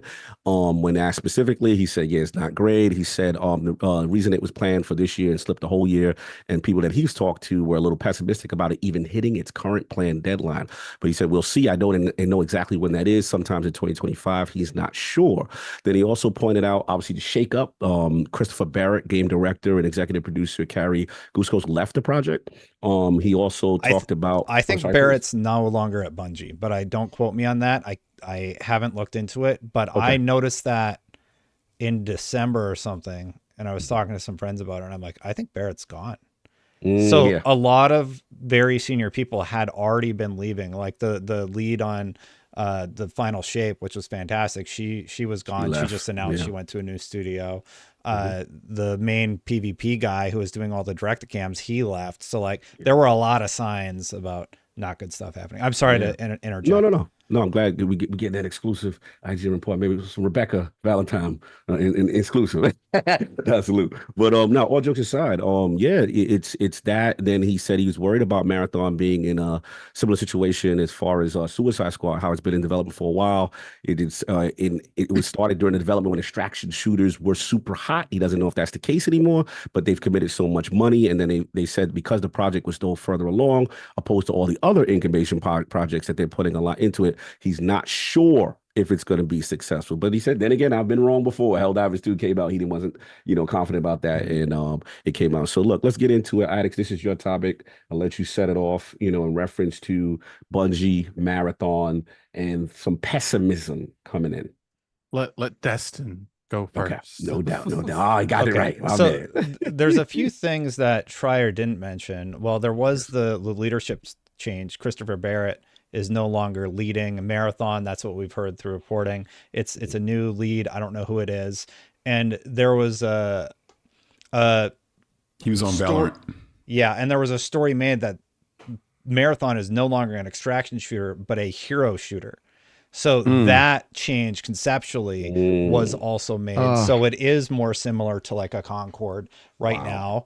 And in terms of concept, and you can Google that story. I don't have the source in front of me, but I read it actually on stream last week. In addition to all that, the layoffs in October, they also talked about Marathon. And this story has cropped up a few times where, there's been internal play tests and stuff like that, where everybody's like, oh, it was really bad. But back in October, when the story was going around, that narrative through Destiny content creators was sort of squished because, they've actually heard a little bit more of a mix between some people don't like it and some people felt it was improving near the end of 2023. Right. So I don't know, like obviously Schreier is giving us an update here in 2024. He's saying it's not going great. I personally have heard that it's a little bit more positive than that. Okay, so this is another sort of like flip-flopping of where people are at with Marathon. So I imagine it's somewhere more it's leaning more towards good than awful, but is it going to be better than Destiny? It has to be like Destiny times 2, according to what we've heard about Marathon's, like how much is riding on Marathon for Bungie to continue operating. And I'm very concerned about it ever being able to meet the expectations that Pete Parsons presented to Bungie when they were making the deal, because he's also responsible, and the CFO is responsible for a 45% missed target in terms of revenue. Like it's just insanely off. They're like internally doing restructures. They folded a lot of the projects over to PlayStation side now. And for me, I just don't see Marathon meeting the success metrics that Bungie has set for themselves, because they couldn't even meet the success metrics for one of the best expansions they've ever made. So I'm very concerned about Marathon and Bungie's future. No, well said. I definitely hear the sentiment there. Let's go with Paris Lily. You've been a big fan of Destiny and Bungie. Great history with your son, and I love those clips. And obviously, you have tons of ties with Halo, and obviously, now we're hearing about the whole Marathon situation. So, what's your feel, top level down, as far as what you're hearing, what's going on, and the amount of stakes that are in putting on Marathon success. Sir, I will respectfully sit out this conversation. Oh, all right, fair enough. I got you. We're gonna protect you. We got you. I respect that. But we gonna move on. We ain't gonna do that to Paris. We gonna get Alex. Lord PvP. All right. Hot take. Uh-oh. Destiny was never a good game. Oh, don't do this. Oh, see, Right, well, I gotta go. Bye, everybody. Later, Destiny was never a good game. It was a first-person World of Warcraft gear treadmill that literally put you on there, and no one has ever been able to like get off of it since. It is literally the exact same as World of Warcraft retail right now, and why it is suffering on that same point. Destiny, it should have been taken out back after the first one, on like my personal opinion. I feel like that game and the amount that they put in, I think Thor Pirate Software made a point saying how Activision was trying to hold Bungie back from the intense monetization that they wanted to do in that game. He has clarified those statements. That thing got there was a clarification that he made out too. But I mean, he's right. Yeah, it's honestly insane that if Activision has to say, "Hey, stop it." Are you implying that the villain was it like the Scooby-Doo cartoon? The villain was always Bungie. Yeah, it was like I would have gotten away with it, but we're looking for you kids. And the villain was always Bungie all over. The fact that Microsoft went back and they were like, "Now you guys are burning away too much. We're not gonna buy you." Like that, like yeah, like, Microsoft said this is too spicy for us. Microsoft said, the burn rate is too crazy. Yeah, at a time when they're like, too much. Yeah. If they're gonna turn Marathon into a hero shooter, that game's done. That game's failed already. Because you're not going to be able to compete with Valorant because that's a hero shooter, but it's a tactical one. Marvel Rivals, yeah. Marvel Rivals is another one. You're going up against, like, if it's not a tactical shooter like Rainbow Six or anything like that, look how long it took R6 to actually be good. Yeah. Good point. Fantastic point. And that's crazy. There's a chance right? in all of this, Overwatch and Blizzard get Overwatch in a better position because there's more competition with Marvel Rivals. So you got like a lot more things to compete with. Yeah. So sitting there and being exactly like everybody else, that's a ridiculous thing to do. They need to do what made them great, and that was the fact that they made an arena shooter that was fun, like Halo. Like the whole reason Halo Infinite is not good is because it doesn't focus on the fun, it focuses on the esport. Stop. It needs to focus on fun modes and fun engagement, and that's what they need to do. Go back to being a good arena shooter with power-ups on the map, with the ability to go through and have team engagement tactics, and go through and actually have fun modes like Griff Ball and all those other things that Marathon can do. And also, they need to just take Marathon and not make it a hero shooter. It needs to be a battle royale. I'm sorry. That game needs to be a battle royale. Because if they have a good battle royale and it's PvE, PvP, that's going to be able to catch everybody. Sitting here and doing another hero shooter is not going to do it. Because the only reason Overwatch was successful, I'm going to tell you right now, the only reason people would play Overwatch is because they like to crank their hog to the characters. It's not because the game is good. No, it's because Overwatch, the characters are that's attractive. not. No, the game was good when it launched. They had all those awesome. The game was animated never good, shorts. Destin. It's full of choke points. The characters are minimal and all at best. That's they cook. The original Overwatch was a good game. They just kind of screwed it up and relaunched it with Overwatch 2. They're sitting at like what 30 million concurrents, right? Or 30,000. You mean it had one of the craziest monetization factors of all time, and the only reason that people actually liked it was because because Widowmaker actually her body inflates, Destin. When she does her ultimate, her literal upper and lower torso inflates. I played as the robot gun. So did you know that Widowmaker's actually designed from a character in a hentai? Robot, that's what they designed her from. The robot is named Bastion, by the way. I mean, it's been what, 10 years since that game came out? It's been a while. Look, strong opinions. Go ahead, look, finish that. Get your balls off. Bungie is in a serious state of like they've run out of good ideas, and the people that made Bungie great are no longer there. Well, they just fired them all. They literally fired a ton. That's what it is. Bungie is there in name alone, like Blizzard is there in name alone. And BioWare, I agree with that. And BioWare is there in name alone. I will tag back in to agree with that, to say that's my biggest. concern moving forward is a lot of the people that made Bungie what it's been over the past decade are not there. Or they're not there in positions of authority anymore to make decisions. So, look, we'll see. I mean, Herman Hulse, obviously, PlayStation did what they needed to do from a financial standpoint. Right. So we'll see what happens. The last bit of Bungie probably went with Luke Smith in them. Yeah. Luke and Mark. Luke and Mark. Mark knows where they. Yeah. I agree with you, Alex. I don't know how the hell you think you're going to make a hero shooter that's going to come into this market right now. When you had an extraction shooter like mixed with a battle royale, which everybody has been begging 343 to make with Halo. Bungie can come along and give us an answer to what people have been begging for, and they're like, we're going to make a hero shooter in an overcrowded market. It's like, what are you thinking? I want to go into 343 and slap everyone, because I don't understand how they didn't just say, why do we make a battle royale that's PvP, PvE, that you play as an ODST, and when you drop, you get fired out of the Pillar of Autumn, and everybody's shooting down to the ring, and then you get to pick where you are, and then you drop out, the pod explodes, and then you run to go get your stuff. You know, it'd be like, how do you not do this? And I've actually thought about this for a while. There's like little upgrade modules where you can actually upgrade to a Spartan, and fire. No, a lot of potential. Like all these simple things that, and then you have fully customizable ODSTs, right? And then you can do all your, come on, man. How do you guys not? Imagine, Alex, like a team has to hold down an objective, and there's like loud noises, and like everyone on the map's like, these people are trying to turn into Spartans. That's the simplest thing to do. And then like you can do all the gravity hooks, you can do everything. You can, and then you get and then you do like warthogs with the cars. It's the easiest. It is the easiest layup that they do not want to do for some insane reason.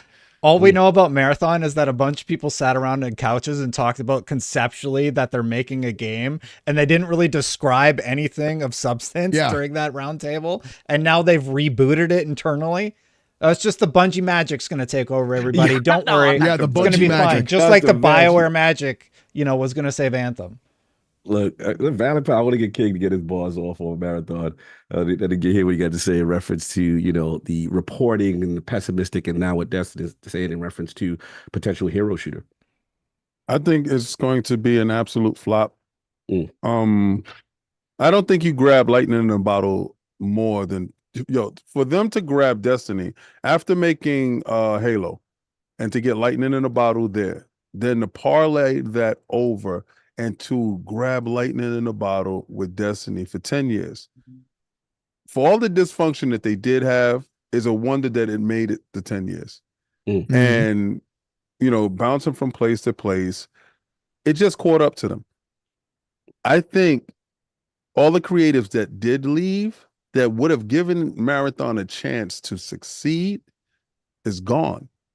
And whatever environment you do have there now, it's not fostered on what we were perceiving Bungie to be, which was family, friends. They had town meetings. We thought they were the scrappy developer, producer that could. The little engine that stuck together. We thought they all stuck together. Come to find out, that's not the case. The evil overlords was actually at the top, or whatever you may say, right? But at the end of the day, they're not the same individuals that we believe them to be, and that half those teams are gone, or half those people are gone. Now you whittled it down from 1,300 down to 850, and out of that 850, what side projects are those individuals working on over at the machine that is Sony that needs help? Right. Then you say, okay, what's left over? You're expecting greatness to come from what's left over. That's not going to happen. That's the reason why all of a sudden now they talk about hero. As soon as you said hero shooter, I rolled my eyes and said it's dead. It's absolutely dead. Because and King, how much you want to bet now, since PlayStation's in the control seat, this is going to get rebooted to be a third person? It's gonna turn into something absolutely disgusting, because they don't know how to work that multiplayer thing. They don't have the idea, the concepts behind it. That's the reason why they went and got Bungie. Now that you destroyed Bungie, the people that could have helped you get you to that place, you're going to produce a Concord. That's what's going to happen. Oh my God. that game. Right. But see, Dude, but they're going to produce that. All right. So if this is your hero shooter now, right, with the input that Bungie had, they went over, they probably looked at it and was like, yeah, this works this way and that works that way, but we're going to put our spin on it. Cool. This is out the door. When Bungie was in charge of oversighting all the games of service, this is the one that makes it out. And then you remove the majority of those individuals to come up with an idea for something else that's going to make it out. I just think it's going to be a disaster. And I think they're going to put it out on purpose just to assimilate the whole team to take the rest, the 850 that's left, and to put it to helping out making games in there. So the next God of War, whatever, will have Bungie devs in there and multiplayer component. Yeah. Well, we're all hyped for fair games, though, right? Yeah. I don't have high hope for this, and I just feel honestly that it was a setup job. If you have somebody that has an issue, a problem, and if you really wanted to help those people, when you acquired them, you knew the problem that they had because the industry knew. Phil looked at them and said they have a high burn rate, right? So what you would do if you bring them in, you would fix that burn rate to let them succeed.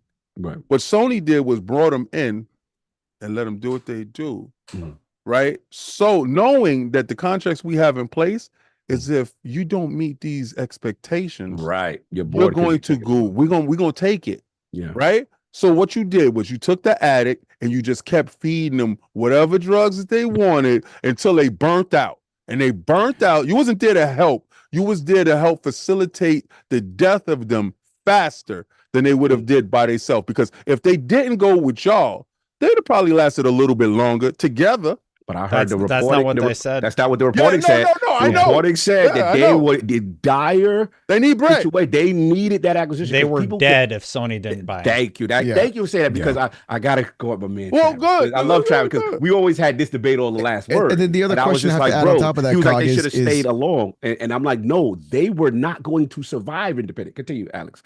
Sorry. I was going to say, then why did Sony give them like 1.3 billion extra to keep people on staff? You just brought up my point, Alex, because that's what I was going to interrupt and say. Sony got swindled, man. Yeah, I push back a little bit on what you're saying, King, because the whole point of the acquisition was the talent.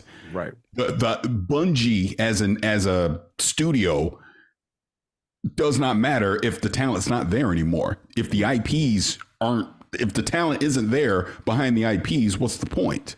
So I again, we'll never know the true story unless Jason really does his thing, but something's not right about this. And it does on the surface look like PlayStation got swindled.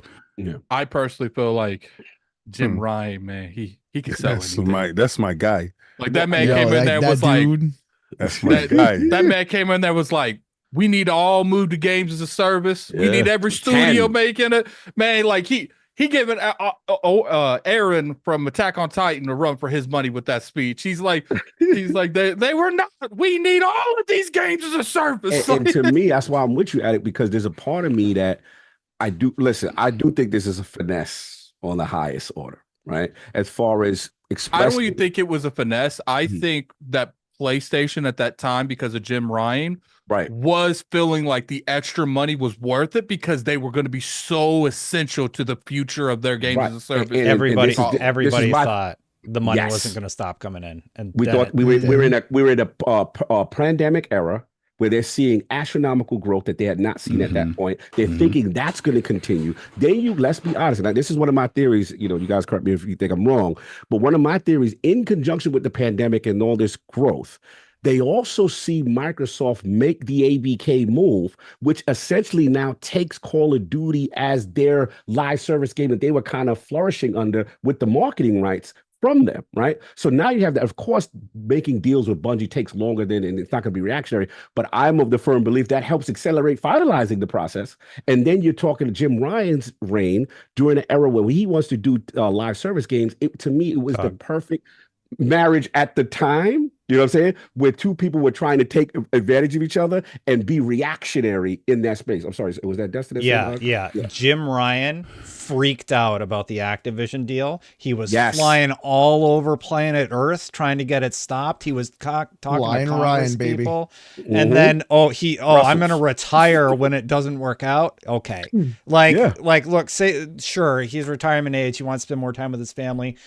Yeah, I don't know if I will never buy that. I just don't buy that. You're telling me you failed to block the biggest merger in video game history, which was definitely your goal, and you greenlit all of these 12 live service games, one of which was Concord, which we've all now seen and played. And well, the gameplay is there. It's just clearly not resonating with people. And then we have games like the one I mentioned earlier I can't even remember the name of it. Fair Games from Jade Raymond. I have to Google it every time I want to talk about it. Like, he made all bad call after bad call. Michael Pachter said the Bungie deal made absolutely no sense. Even we not to cut you, even we had Hogue Law on. He was surprised all the things that Bungie were allowed contractually at the time. Because remember, let's be honest, PlayStation Studios has been known for exclusivity. You kind of operate within our framework. They had this almost all this autonomy, like unprecedented power. Now because because PlayStation at that time did not think their games was going to be their games would be vital to like generating revenue, but they didn't buy them for their games. They bought them because they honestly felt like they were the king of the crop when it comes to making a games as a service mad successful. And then and they wanted to make 12 of them. You're right. And then when the heads came off and he left, then they restructured, because it wasn't a coincidence the day after or the week of Jim Ryan leaving the company. They canceled mad projects. They canceled all types of stuff. That's because that was officially the end of the Jim Ryan games as a service era. 100%. And we saw, because if you look at the comments from Hiroki Totoki, he called out Bungie specifically as far as inefficiency as a studio, how they operated, and accountability. There you go. Cog spending too much money, like all this wacky stuff, and it's like, So I want to point out one thing. Hey chat, I'm gonna do it, Alex. Hey chat, where's the doom and gloom? We're doom and glooming right now, chat. Where's the doom and gloom? Stop being messy. But look, I'll finish my balls off and let you, because you guys are on fire with this. I agree. I think that now there is a reckoning, as far as their board and how they're going to be operated. And obviously we saw the shift down to 800. As far as Marathon is concerned, I'm with y'all. Look. That during the time of conception, maybe extraction shooters were the thing. That was the buzzword at the time. But I just, in this day and age, here's my main concern with it. Look, Bungie's great, but at the end of the day, if you're not free to play, has anyone confirmed that this game? I don't think it's free to play. I don't know. Like, if they are doing the Concord and they're going to charge for this game, a PvP not even extraction shooter now, y'all saying hero. Shooter, which now there's multiple in the genre, as you talked about, right? The Marvel Rivals is outside, all these games outside. That's a big ask. So to me, I look at the mistakes that was made, and it's sad because, Destiny, Destiny was their money maker. They then took the eye off the ball, took their PvP staff and all these guys, because Destiny fans complain the PvP component of Destiny has been lagging for some time. It's because they all were working on Marathon. They were all working on Marathon. Well, now you got on Concord. That's where they are. Most of the Marathon team is still there. You're right, Paris, and that's why Concord feels gameplay-wise so much like Destiny, but something about all those characters and the movement and everything, it's just not working for people. So Concord, like I've said, it feels like you're beating the dead horse, right? Yeah, absolutely. I think it's doomed, but it doesn't sound good. And if their future is tied to this game specifically, Yeah, I'm concerned. You know, the last thing I'll say, because obviously I have a lot of friends, you know, in the building at Bungie, and obviously I'm biased. I love Destiny, despite what Alex's slander has been saying. Unbelievable. You know, but my thing, I mean, hey, 10 summers, 10. We like Jehovah out here. 10 summers, 10 winners, brother. We was rocking. You know what, Alex? I'd like to see you beat a raid on Destiny. Talk, bro. I used to raid in Warcraft. This is nothing to me. Okay. Okay, we'll see. This is nothing. We're gonna to bring me. him through a little. I had 1,200 hours in Counter-Strike. I used to raid lead World of Warcraft Classic, Lich King, and Burning Crusade. This is nothing to me. Okay. Luke Smith fully admitted that, like, yes, he was inspired by World of Warcraft to make Destiny. So Alex isn't too far off. Yeah, like, they've talked about this many times. Yeah, I do feel like in a lot of those games, they have the ceiling because you can have so many people doing stuff. There's a lot less room for error. Yeah. Like when it comes to like Destiny raids, especially the harder ones, one person drops the ball, the whole raid is out. Yeah, Alex, completely dude. two different things. Trust me, I was the World of Warcraft idiot. That stuff, you lose friendships over Destiny. Oh, that's a fact. You know what I'm saying? But yeah, and the last thing I'll say is that, you know, I guess my disappointment is just that, again, taking the eye off the ball of Destiny, and now we're in a situation where we don't have the legendary Luke Smith anymore. We don't have Mark Noser. We have these people because they don't see Destiny as the future anymore. You know what I mean? Like, that's the DNA of Destiny. To me, it's the equivalent of the Casey Hudson's leaving BioWare and all these stuff that kind of make these games. And Alex made a fantastic point. At that point, you're just Bungie or BioWare in name, right? And you're not the essence of what makes you. Now, again, salute the veteran director Tyson Green. I've heard good things about him, that he's there. That's what took over. Yeah. Right, that took over. But to King's point, now you're forced to do more with less, right? That's a big ask. And then in conjunction with the fact that, you know, the cadence might be different. It might be smaller DLCs destined to like maybe a D1 thing with a free Into the Light expansion. You know, look, in my opinion, at least I have more faith in them dying out with that than this hero shooter. But we'll see. You know, I'm pulling for them, but this doesn't look good. I'm just hoping. Yeah, I'm just hoping that if Marathon comes out and it's not a success like everyone wants it to be, that Sony won't just like either dismantle the studio or put them on like a glorified support studio.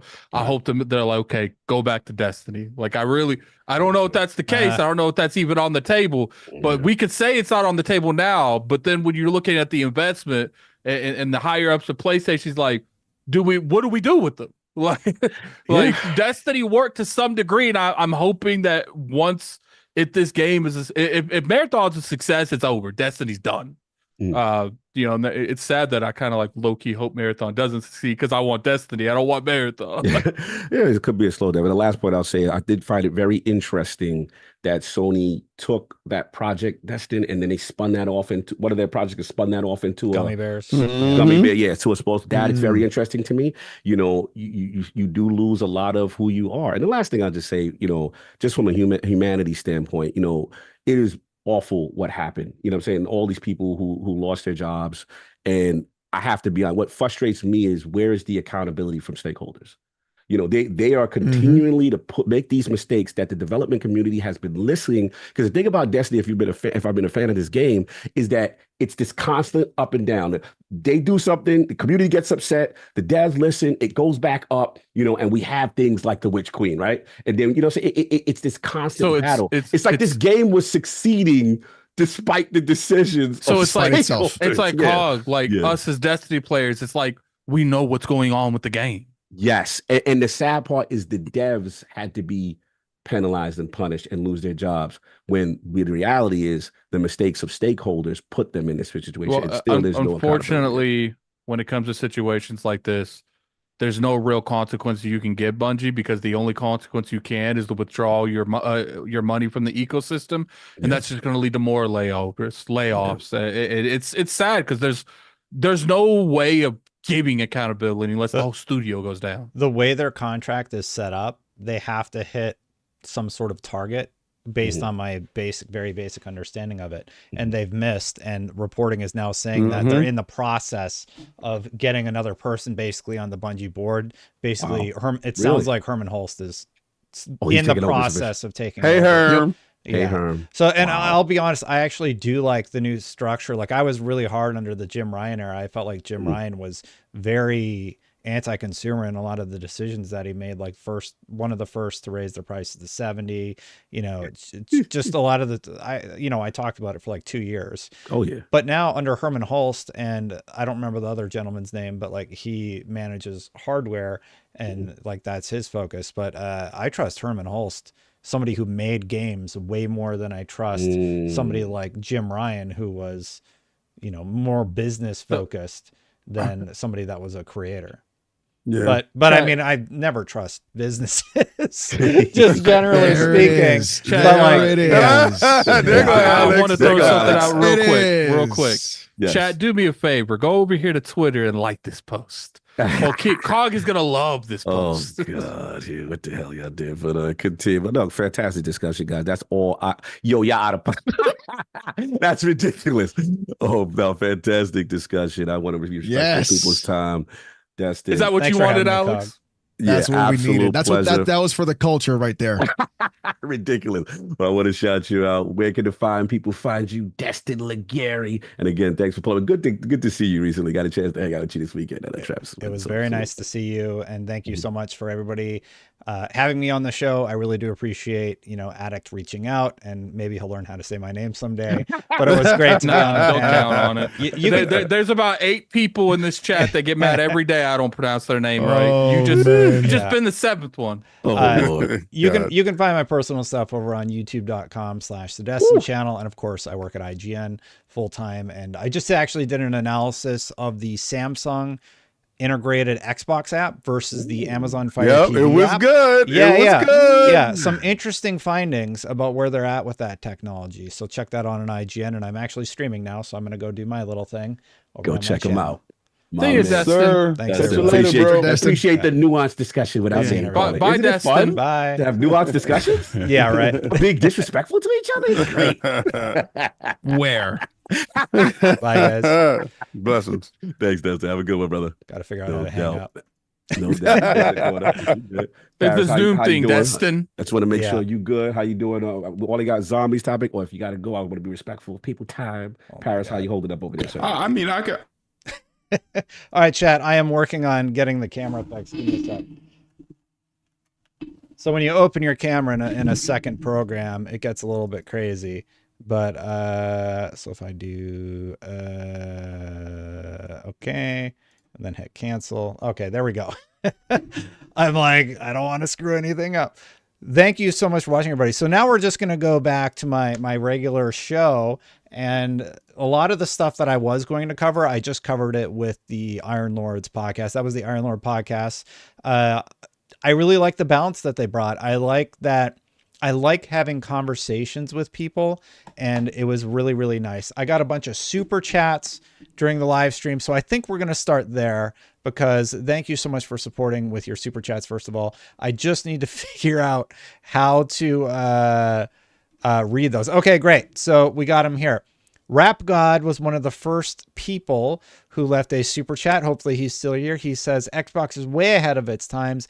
MAU is what's going to matter in the future. 500 million is huge. Console sales don't equal profit. Yeah, so I think this sort of goes towards the idea that I think that Xbox should get out of the console business. That's not what I think. My concern is the business people at Microsoft will get out of the console business. And that's what's worrying, because they are seeing 500 million monthly active users. And if you're talking about a 30 million install base of console users and over that of Xbox Game Pass users, I do worry about their strategy by 2030 and getting out of it. Do I want them to? No. But think about the money people at Microsoft, right? They're just looking at line. Does line go up? No. Well, how long do we invest millions and millions into this particular avenue? Maxwell gave 2 super chats. We're going to read Maxwell really quick. I'm going to put 2 separate super chats. I truly believe that the end goal for Xbox is to put Game Pass on PlayStation. We talked about that with the Iron Lord guys. That's the reason why they took day one games off of their Game Pass level tier, so that Sony agrees to put that tier on their consoles, since they don't like day one. Once Sony agrees to put that Game Pass tier on PlayStation consoles, then Xbox slowly but surely quits hardware. I mean, that's kind of an interesting theory, honestly. Microsoft has been very clear that they would have no issue with having Xbox Game Pass on PlayStation or Nintendo. They looked at actually buying Nintendo at one point. They're talking about, you know, letting Xbox be in more places than ever before during the Activision merger. So I actually think you're kind of onto something. Dwayne, I don't see any of these people still in chat, so hopefully they see this later. Dwayne said, who knows, maybe the next gen Xbox will be something they do right and console sales will skyrocket. Look at what happened between the Nintendo Wii U and the Switch. You know, that is the future that I would hope for. I want to be wrong. The reason that I'm concerned about the next gen hardware, whatever, is because we've heard all of these people in the industry do these analysis reports, and the new demographic of gamers want access. They just want to be able to play wherever they have hardware available, be that the phone, be that the cloud device, be that the console. They don't want to buy another thing. And if we think about what Maxwell said about expanding over to PlayStation, there has to be a bit of a concern that that analysis stops being in Xbox's favor. So that is definitely a little concerning for me. But yeah, I mean, I think this rumored hardware of a handheld of some sort that somehow docks with a console, I think that could be a very, very powerful combination for them if they get it right. Will said, I'm going to report you to the Foot Clan for this is flat out proof that you'll be getting an Xbox in the future, to Alex. That must have been reference to something that we were talking about at the time. And TG Bar says, great organic and visceral discussion today. I absolutely agree. I think that was exactly the kind of thing that I wanted to happen. I was going to do a reaction video to BoomstickGaming. I might still do that later in the stream.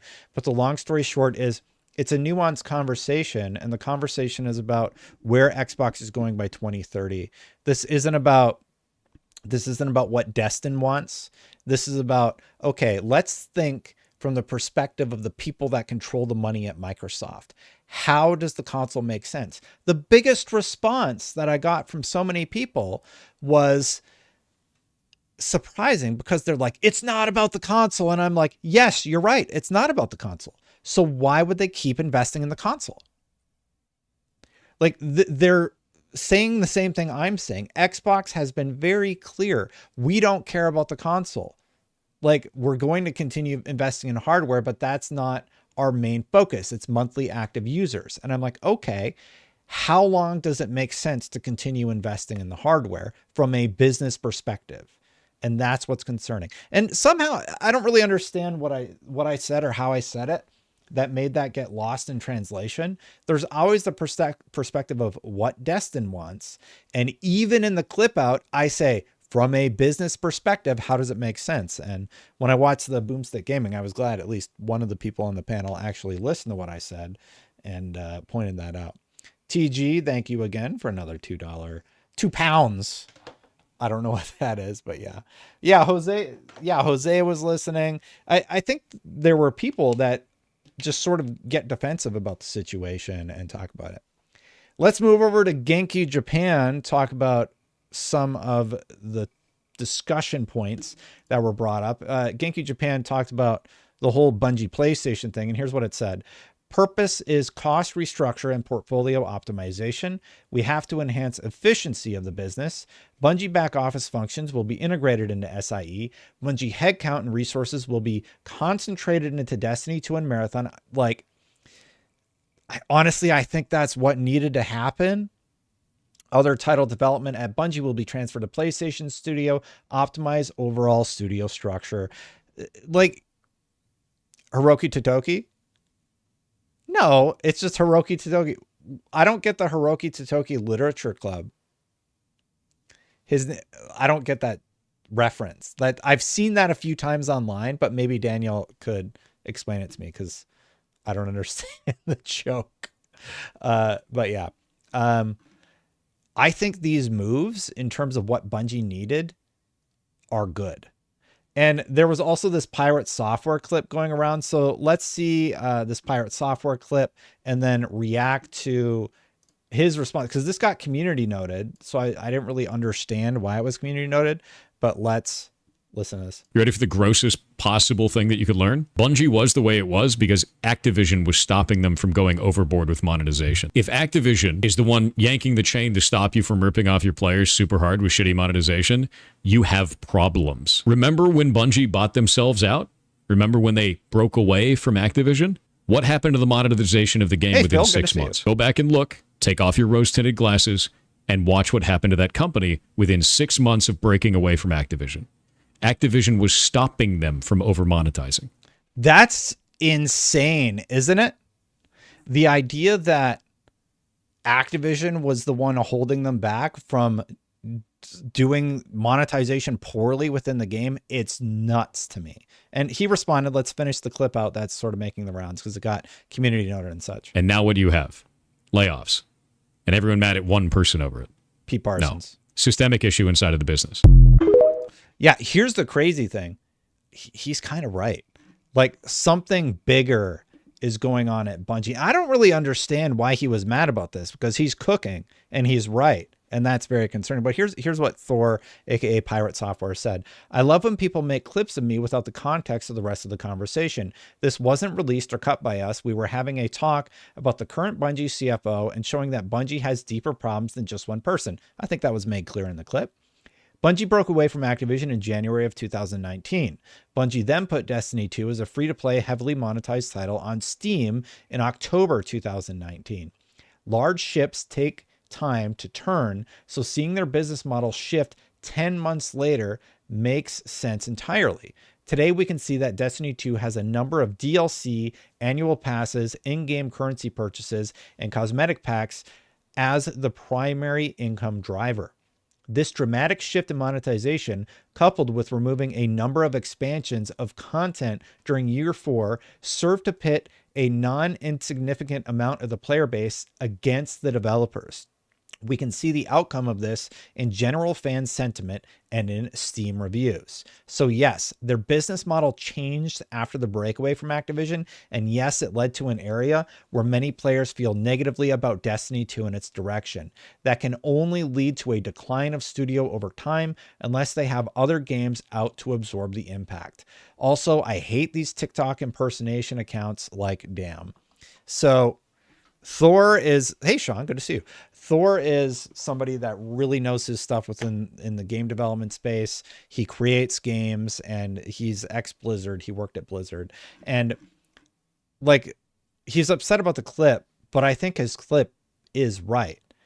Bungie didn't know how to manage their studio. Once they went independent and got out of Activision, they almost had to suffer insolvency based on reporting because they couldn't get it together. So they were in this panic mode, and this is just my read on the situation, where they're just like monetize everything like absolutely crazy. And here's where they are today. They sold PlayStation a bad bill of goods where they had forecasted so ridiculously high that who wouldn't spend a couple $1 billion on this company and try and retain talent? And now they're like, wait a minute, you aren't making anywhere near the amount of money that you said you were going to. And it's time to, what's the saying? Pay the piper. That's what we're seeing happen in real time. We also talked a whole bunch about the Sony quarter being down 27% year over year. I think the Iron Lawrence podcast was a great avenue to have that conversation, and I really appreciated the guys having me on. I just was so happy to just talk to people, some who agree with me, some that don't, and it was really constructive. Check that out at the beginning of the stream. That came together super fast, by the way. I'm going to start streaming, and then they're like, all right, you're on. So I'm like, okay. So that's why it was a little wonky when I was like adjusting the screen and everything, because I don't use that particular service very often. But anyway, let's continue on here because we're not really going to talk about the financials, and we covered off on the marathon stuff. Let's talk about some fun stuff because we're going to talk about how Xbox is doing great also. But first, Remedy's Max Payne 1 and 2 remake is in full production. We know via some reporting that Max Payne 1 and 2 remake is in full production and Control 2 is now in a playable state, Remedy says. Remedy also released their earnings and they announced that Alan Wake 2 still has not managed to do well for them in terms of profit margin.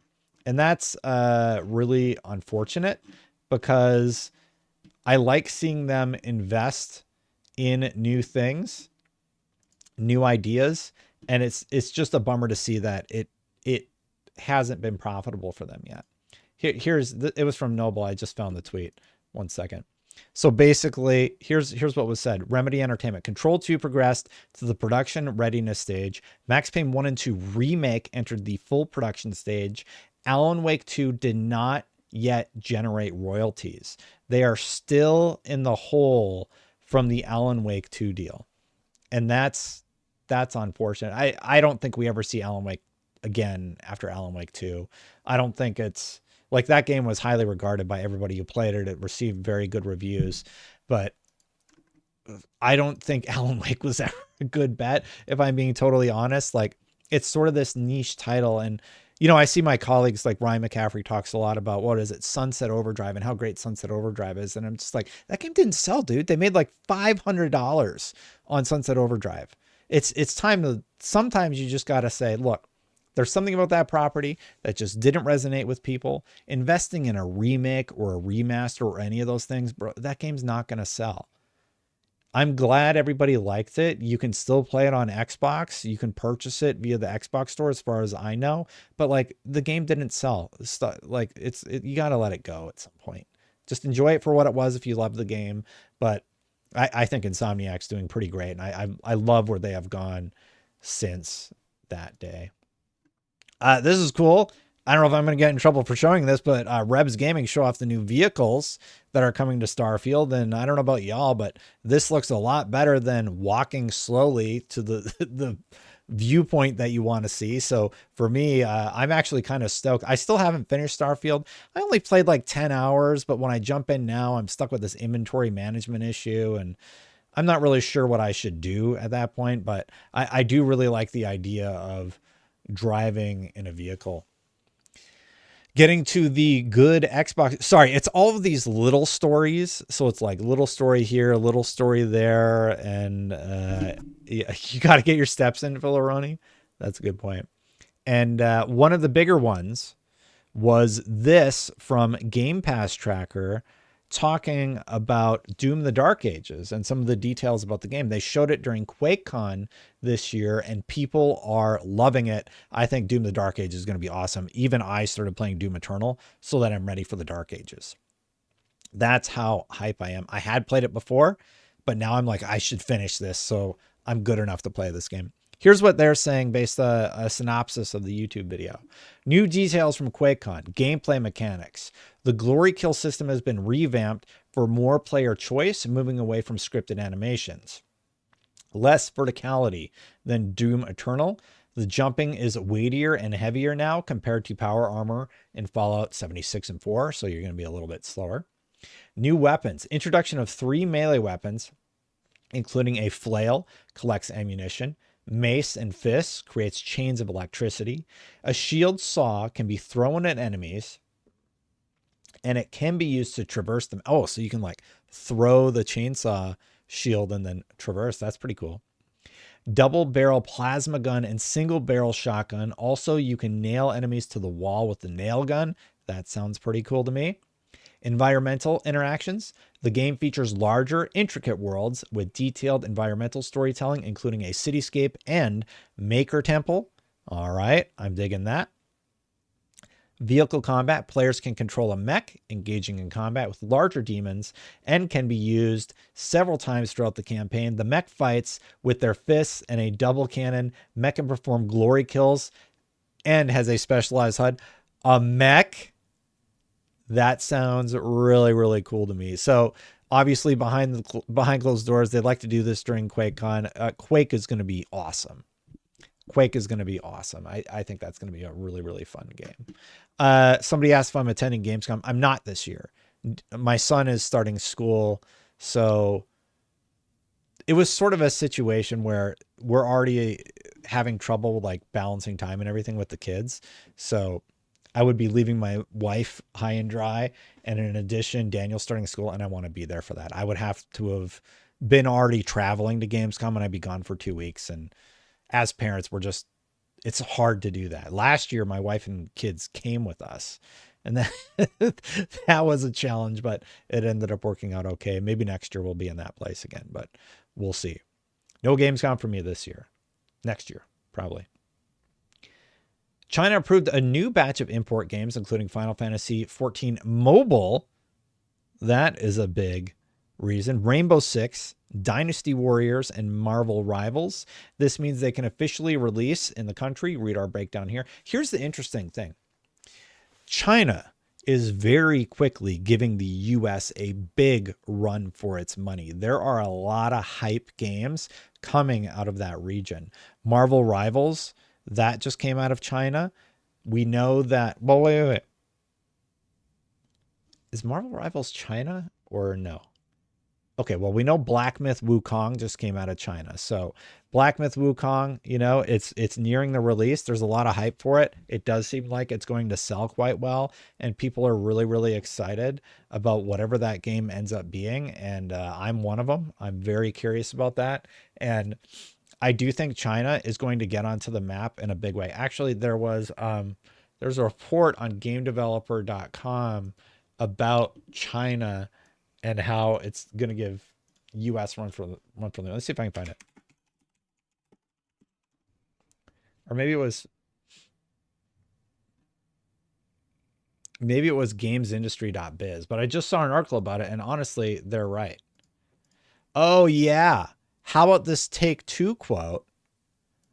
Take-Two expects Call of Duty will boost Game Pass numbers for a period of time, but it won't affect its decision because its decisions are rational.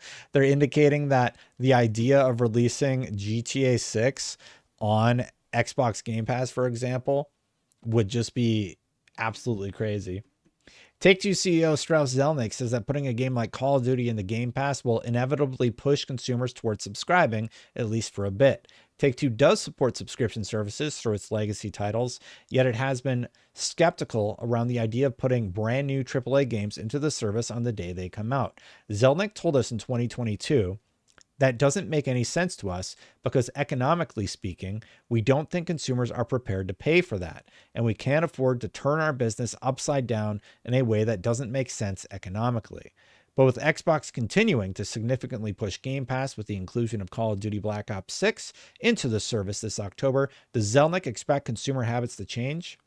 I think that offering a frontline title with a premium price in a subscription service day and date will push consumers to that subscription service, at least for a period of time. However, he added that this move by Microsoft doesn't change how Take-Two views the subscription opportunity. No, it won't affect our decisions, Zelnick says, because our decisions are rational. So he seems to be implying, the headline that you probably saw everywhere is that Xbox Game Pass is irrational based off of this. He has GTA 6 though. GTA 6 does not need Game Pass to be successful. Red Dead Redemption 2 does not need Game Pass to be successful. They operate in a bubble. Rockstar is their own behemoth. They literally don't need anybody. You're either going to play by their rules or you can just not have the game and watch your business suffer because of it. They have that much sway.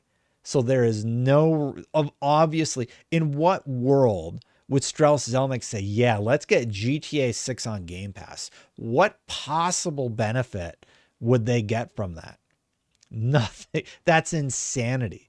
Like they put GTA 5 on Game Pass, what, a decade after the game had been up? So I sort of saw this one making the rounds. I'm like, yeah, that makes sense. Like, of course. Why was this such like a hot quote? Of course they're not going to put one of their most successful games of all time on Xbox Game Pass. So yeah.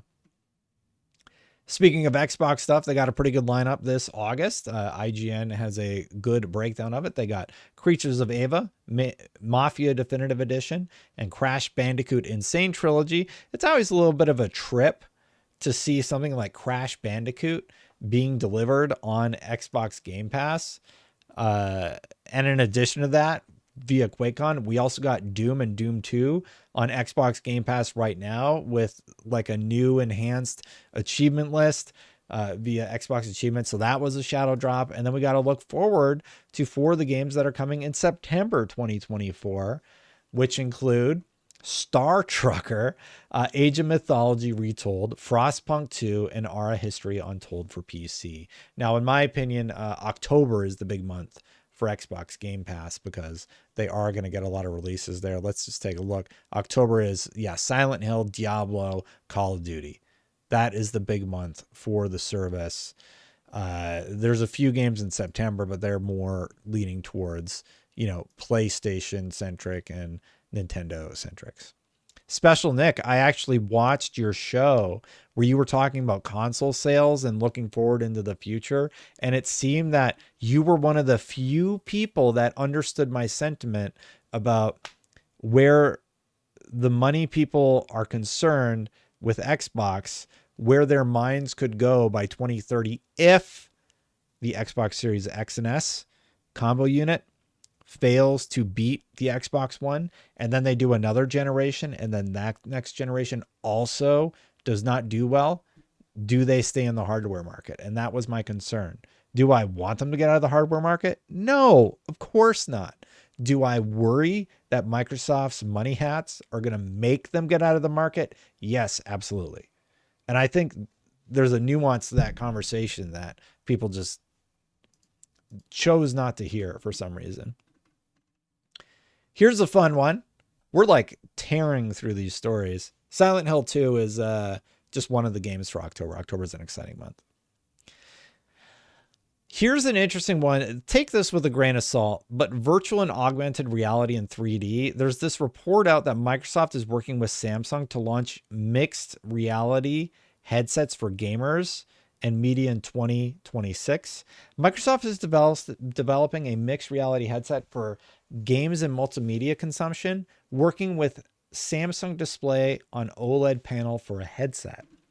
Microsoft is working on a next gen, basically what the headline says. The news is coming from Korean outlet The Elec, which reports that Samsung is expected to provide hundreds of thousands of OLED OS panels to Microsoft, according to their sources.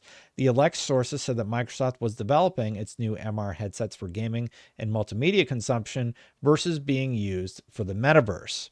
I think this story got it wrong a little bit.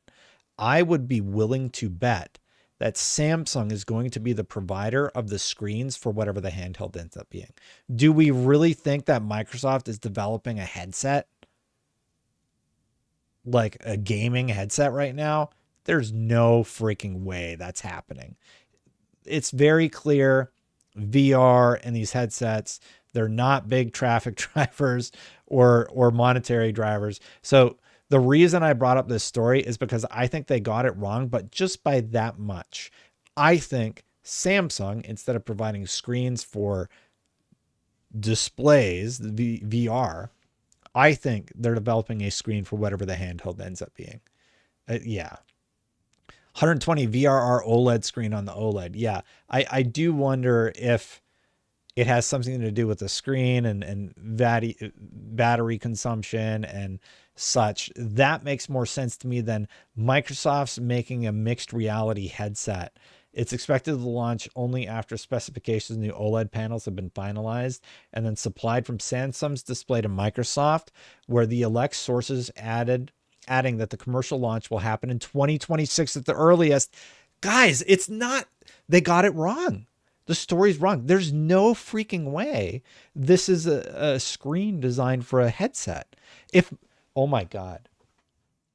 If Xbox next gen hardware isn't a handheld, but it's a headset that you wear, they're screwed. There is no way that is the thing. This is very clearly a display unit being designed for the handheld, right? Am I crazy? Like, the story, I already said, take it with a grain of salt. I'm just going to read this whole thing because I'm reading this and I'm like, something's getting mixed up here where they think it's a VR headset. Samsung Display formed a new team called the M Project last year, which heavily focused on developing new OLED OS panel technology, with the M standing for micro, as in micro display, small displays used in headsets. Samsung Display Executive VP Choi is the boss of the microdisplay team at Samsung Display and leads the exciting Project M team. Project M is like other M from Metroid. Not only that, but Samsung Display is also working with Samsung System LSI, which is the logic business of Samsung, in developing the new OLED OS technology that Microsoft will use in its future mixed reality headset. Oh my God. I really hope this story is wrong, you guys. What if the portable is a headset and it's not a handheld? That would be disastrous. It hasn't PlayStation said that PSVR isn't doing well? There's no way this is their thing. This has to be a different thing. This has to be a different thing from Microsoft. There's just like no reality. Like there's like a mistranslation here. I'm praying there's a mistranslation and they're not developing a headset. There's no way, right? Let's keep reading. The wafers will then be delivered to Samsung Display's A1 facility in Cheonan, South Korea, where the company will deposit organic materials on the wafers and then making them go through the encapsulation process. The wafers then get returned to Samsung Systems LSI, where they get color filters and micro lens array placed onto the wafer. After that, the wafer is sent back to Samsung Display for the final encapsulation process where they're made. The ELEC reports that Samsung Display will handle the color filter and LMA work on its own if it sees an increased supply of OLED OS panels. Interestingly, Samsung's in-house MX business, the smartphone business unit, received OLED OS samples from Samsung Display for its own MR device. You can read more about that in the links above, but choose Sony as its OLED OS panel supplier. This reportedly puts some pressure on Samsung Display to succeed its partnership with Microsoft so that it can win Samsung MX business. There's no way. Like, there's no freaking way they're making a VR headset. What market are they looking at and saying, people are really going to want to get on this VR technology? It hasn't worked for Facebook, who's just been dumping money into that thing. It hasn't worked for PlayStation, who just dumped money into VR. And Microsoft's like, yeah, we got this great deal with Samsung. Let's make a mixed reality headset. There is no reality where that's what's happening. I think that this is very clearly a deal to make OLED screens for a handheld. Oh, Ryan, were you gone? We had a long conversation about that. It's like, what is an OLED OS? Like, yeah, it doesn't have to be that small, does it? Anyway. VR was hot during the quarantine. They missed that market. Yeah, I think they did too. It is possible it's for a government contract, as Microsoft makes things for fighter pilots and such, and command level persons on the ground along with other drones. Yeah, maybe, but this seems like it's for a gaming device and not for... Yeah, check this out. Here's from the original source. Microsoft was developing the MR device for use in games and multimedia content like movies rather than the metaverse, they also said. For use in games and multimedia content. What's a micro display? How big is a micro display? How big is a... Less than 2 inches. Oh, no. Oh, I hope this is... Ugh.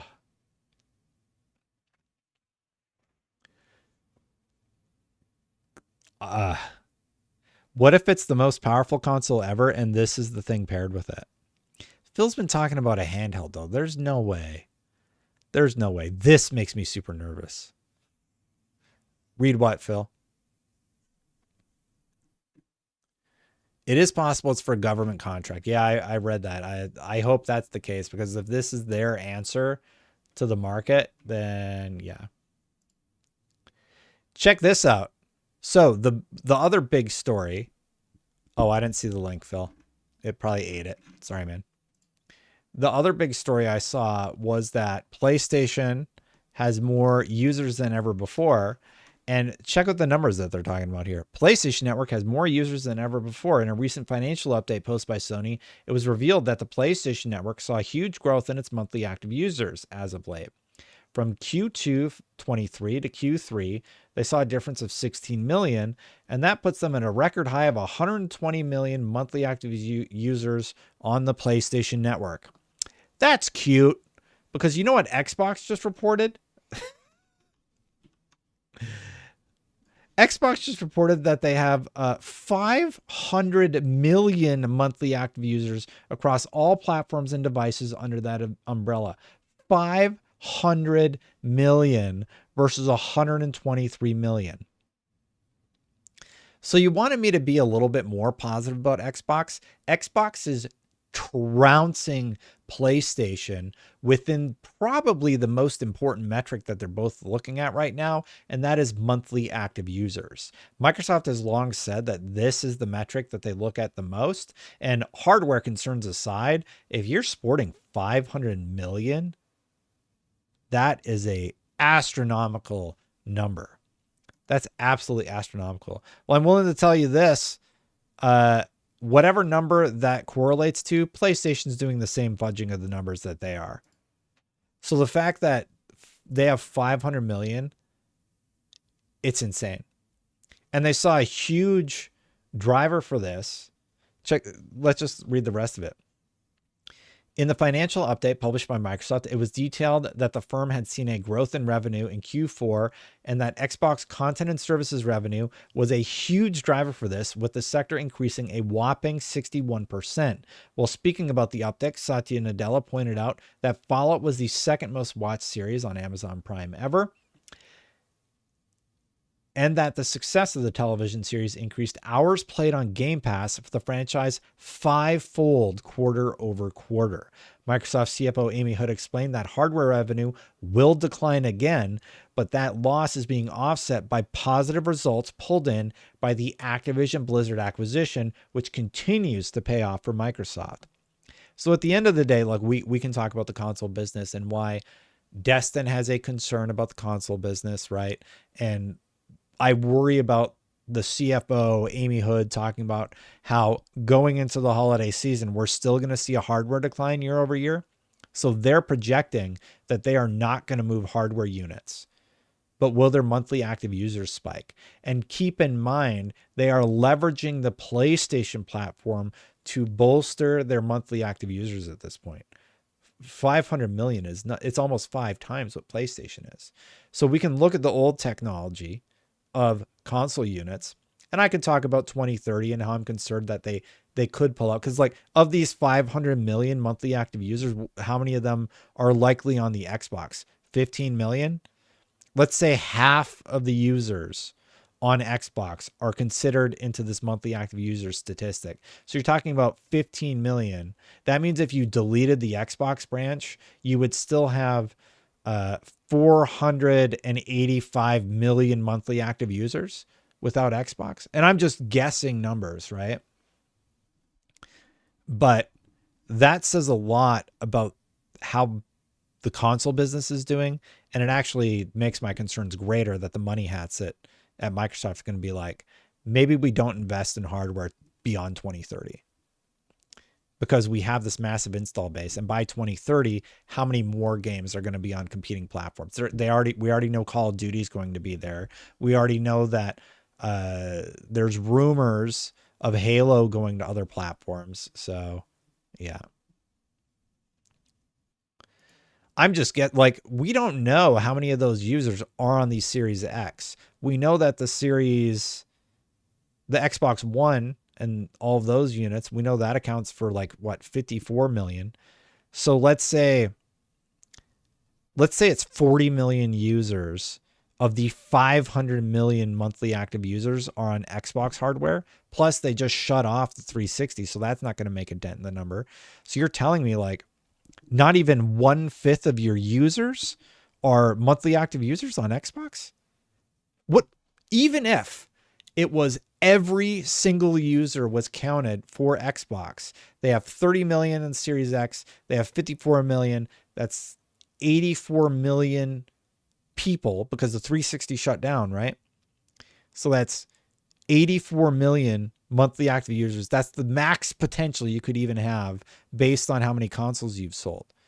Even if every single one of them is accounted for your monthly active users, that's only like, that's still less than 1/5 of the 500 million. So where are the 400 and like what? Nearly 420, we'll just estimate 420 million people. Where are they playing? They're playing on PlayStation. They're playing on mobile. They're playing on cloud. They're playing on PC. It's staggering for me to hear those sort of numbers. I mean, it's good for Microsoft.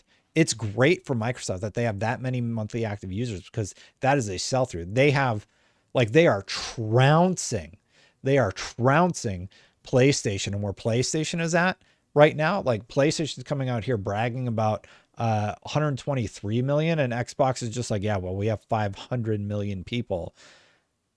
So in that respect, yes, the console doesn't matter to Microsoft. And that's also sort of my concern. Because at some point, they're going to cut off the Xbox One series of hardware. You're just not going to have the 54 million accounts on there. Maybe they'll let you use it as a streaming box, so those users get converted into being able to use streaming technology. So you have the Series X and S. And let's be optimistic here. Let's say the Series X and S units sell 54 million. So once you discontinue Xbox One, you still got the 54 million on Xbox Series X and S, and then you'll have the next generation of consoles there. But like, let's say your user base is now 700 million monthly active users, like some just astronomical, insane number. I don't know. So do I think Xbox is going away? Hell no. They're not going anywhere. I worry. Destin doesn't think they should shut down hardware. Like, I don't want them to shut down hardware. I think the business people are probably looking at these numbers and wondering about the console market. Yes, Pachter has said many times that the console, it's an old game. Look at PlayStation. So we can extrapolate a little bit. We know there's 60 million PlayStation 5s on the market. 61.6, I think, is the number. And there's something like, let me just look at my sheet here because I still have it open. PlayStation 4, according to their financial reports, is at around 113.7 million units sold. That was I believe they stopped reporting after 2021, but I think the number's a little bit less than that, their final reporting. Total PS4 sold. If you Google it, it's 117.2, which is higher than the number I have. Last number I have is 113.7. Statista says 117.2. So maybe I missed the data point near the end there in 2022 or something. So let's say every PlayStation user, like, it's just, some of those are PC users and such, right? So 123 million monthly active users. I mean, that's okay, but it's pales in comparison to where PlayStation is at currently. We talked about WB, and I think I'm going to make a video about this at a later time, but also I do have to realize how late it is getting in the day. Do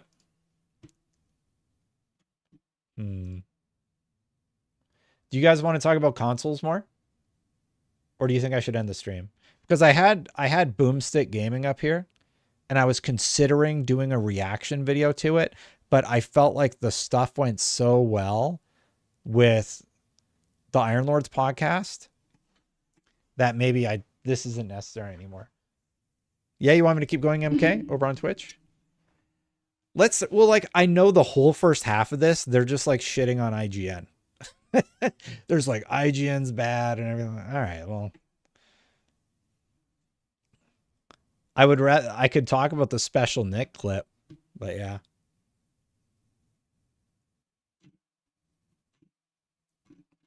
Yeah, all their comments are like, IGN sucks. Destin's an idiot. And then, yeah. Well, we kind of talked about the whole thing at the front.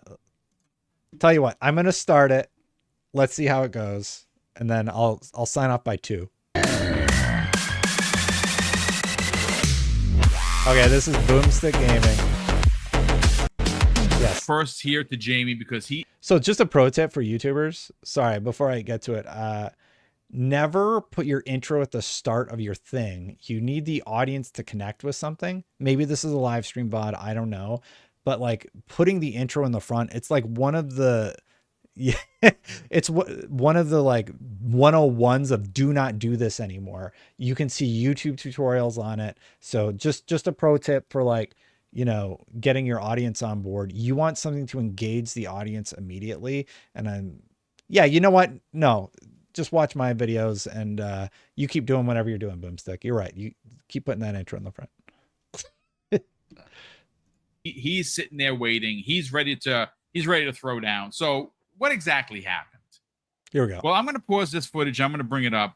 Look, I have a tremendous distaste for IGN because of the way they do their reporting. They used to be a really great site.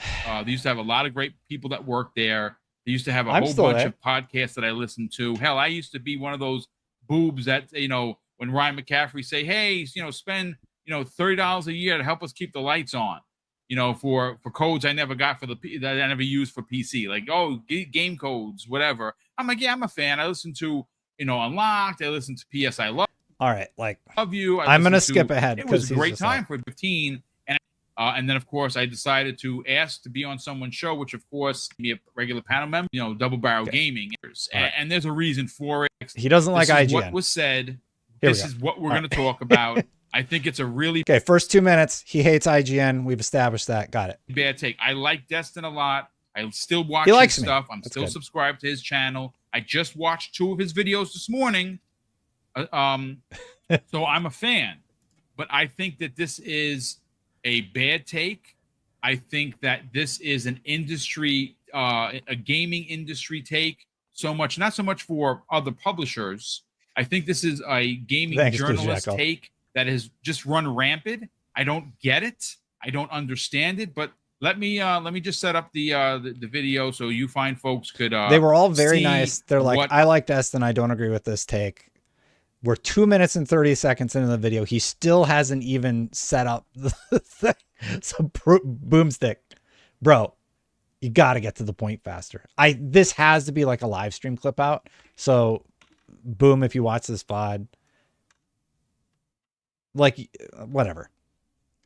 I am seeing, or more importantly, listen to what what I have heard. Hence, okay, the act doesn't look Gary. 61%. 3 minutes. He had to say. Content and services grew 61%. 58 points of help from Activision there. So overall, it's 3 points of growth. Hardware is just in the toilet. Basically, I don't think it really makes business sense for Microsoft to be investing in this next generation of hardware. Am I glad that they're doing it? Yeah, I suppose I'm glad, but I don't get why that investment is being made when you can't even sell your current console and you can't give people a reason to buy your current generation of console. Like, clearly it's not happening for them, right? That's all true. Chat. There's nothing I said there that's not true. The hardware, the console hardware, and we're just talking about console hardware, you guys, isn't moving the needle the way that I hoped. Right? Is Destin glad that they're making new hardware? Yes, I am. I'm glad they're still investing in it. But I'm concerned that the people who control the money at Microsoft are going to stop investing in it because they have 500 million monthly active users at the company, or sorry, using their services, and they've only moved like 30 million Xbox Series X and S units. And we have analysts like Michael Pachter saying, like, why are you still in the console business? The console business is an old idea. And I've said that for years. I'm fully aware, y'all. It's been so frustrating in the last few days because I feel like people are intentionally not wanting to understand that this is specifically about the console business and not about the Xbox business. The Xbox business is doing very well. The console business is not. So what does that mean for the bigger picture in 2030? Thank you everybody who understands where I'm coming from. Let's continue on. This is one of the poorest takes I think I've ever heard him say. Again, I'm not attacking him. I don't think he's a D-bag. I don't think he's an evil part of the evil corporation. This is his opinion. He's entitled to it. Fine. I 1,000% disagree. To even suggest such a thing. What does he disagree about? Like, what is he disagreeing with me about? That I'm concerned that the business people are going to get out of the console market? I didn't say that I think they should shut it down. I said I'm worried that the business people are going to shut it down. That it's not going to make business sense for Microsoft to continue investing in this thing that has a low ROI. And then he reacts to it, but I don't think he listened to what I said. And if somebody on the panel does, we'll get to it. Well, let's just, and Jamie, I'm going to let you run rampant because you made mention specifically of the Wii U, right? And the Wii U sold 13 million units, right? Nintendo total in its lifetime. So to compare, the Wii U selling 13 million units in its lifetime would be like if the Xbox Series X and S sold something like 5 or 6 million units in 4 years. Do you understand how catastrophically bad the Wii U was? Like, I would question if Xbox had done that poorly with this console generation, if they would have stayed in the business at all, because there were all those rumors about them getting out anyway. Of course, Xbox will exist. They're always going to exist. But like making the correlation to the Wii U, like, I don't think Xbox is going to pack it up. And again, the conversation isn't about, they've already confirmed they're making new hardware. So they're going to make a new piece of hardware, right? The problem is, what if that also fails? And that's the question that I'm asking. What does that make 2030 look like? So Xbox 360, best-selling console they ever made. Xbox One, 54 million units sold. Xbox Series X and S, 50 million units sold or less. Like, let's just hypothesize and say it lands there. Xbox 2026, let's say that sells 40 million units. At some point,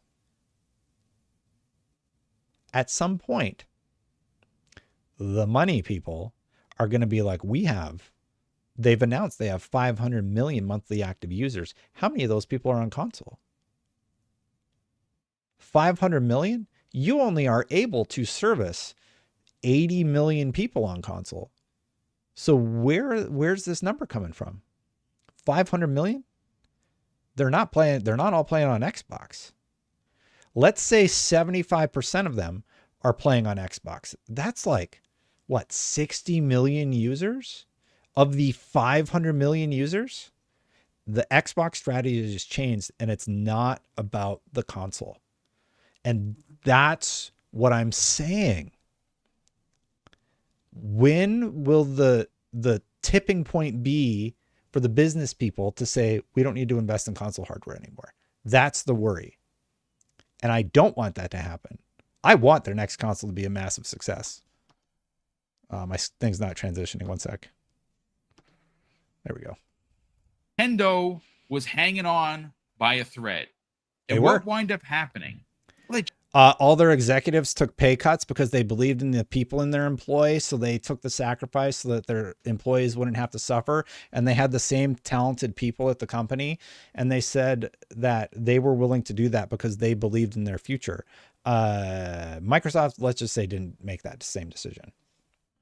Changed gaming, right? They changed gaming in the way that Nintendo has done so many times before. And they came out with a piece of hardware called the Nintendo Switch. It's great. It is at best a 1080p machine. And the Nintendo Switch, by the way, it's going to beat the PS2. It absolutely will. The Nintendo Switch is going to go on to be the #1 selling console of all time. Chat, I want to ask you a serious question.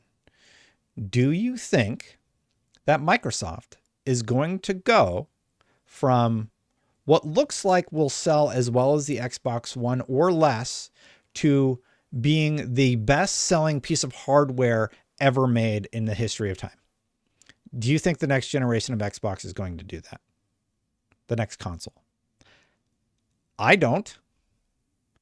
I think at best, the next generation of hardware for Microsoft is going to maybe be the best Xbox ever made. And that's the most positive outcome that we could ever see. Just Jose, you think it's going to sell more than the Nintendo Switch, the next gen? I don't know, man. And at worst, I think we're past, to Michael Packard's point, I think we're past the idea of hardware. People just want to play where they want to play, and it's evidenced by the 500 million monthly active users. Your mind is stuck in 2007, not 2024. No, that's my point, Wack. My mind isn't stuck in 2007. The console doesn't matter. Everybody has been telling me all week the console doesn't matter. It's not important. It's not important that Microsoft isn't selling hardware. Stop talking about it. Okay. Why do they keep making hardware then? Oh, that's not what we want you to talk about. Like, I don't understand. The people that are like really into this, they keep saying the console doesn't matter. Yeah, you're right. It doesn't. So why keep making it? You're right. It doesn't matter. Options. When does it stop making business sense for Microsoft to invest in the console? You got to do the R&D to make new hardware.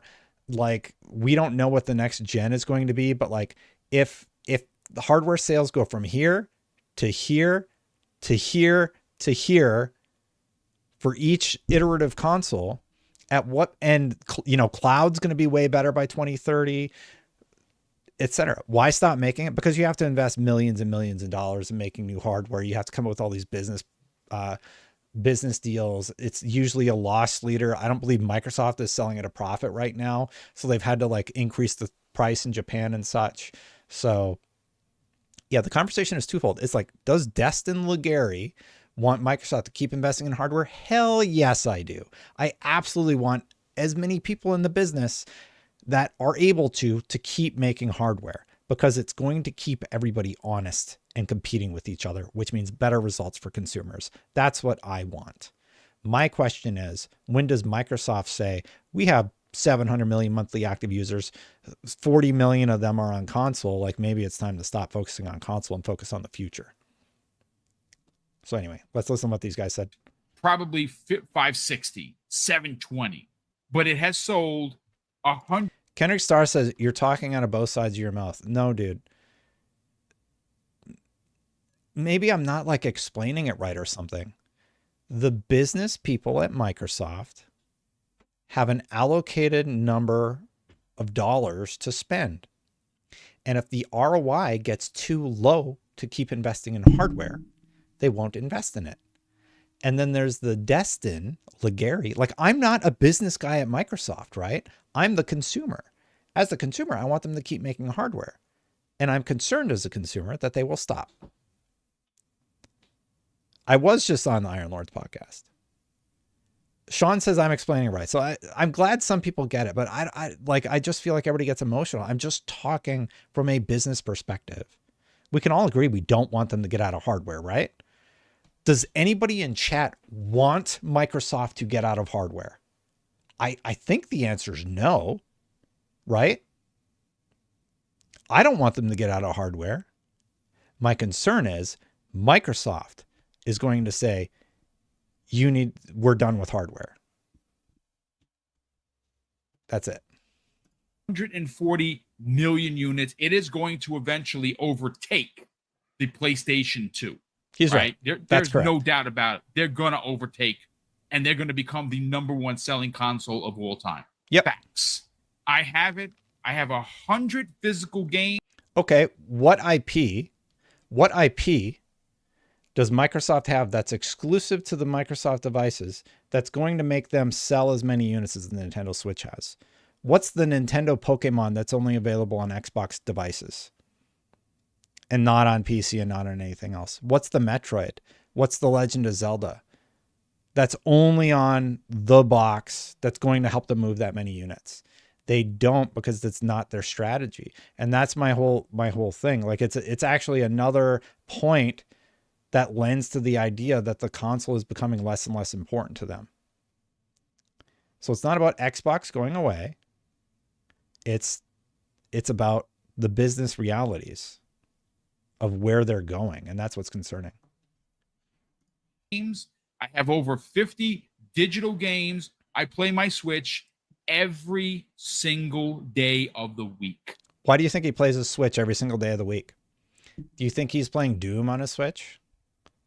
Do you think, what's he playing? Do you think he's playing stuff that maybe is only available on the Switch? He actually talks about it a little bit. There's not a day that thing doesn't go on for either Animal Crossing, something first Animal Crossing only available on the Switch, something first party, or one of the like a Japanese shooter that I stuff only available on the Switch. Like, he's proving my point. Microsoft has diversified their portfolio, and it seems to me like the console is becoming less and less the focus. So anyway, sorry, I feel like I'm just being redundant. download on a regular basis, the shmups, if you will, shoot 'em ups. I buy them by the dozen. I just love arcade stuff. What is this Assassin's Creed And Nintendo gameplay? is great for that. So if by that logic, Nintendo should have just been like, you know what, let's go back to making card games. We suck, right? But they didn't.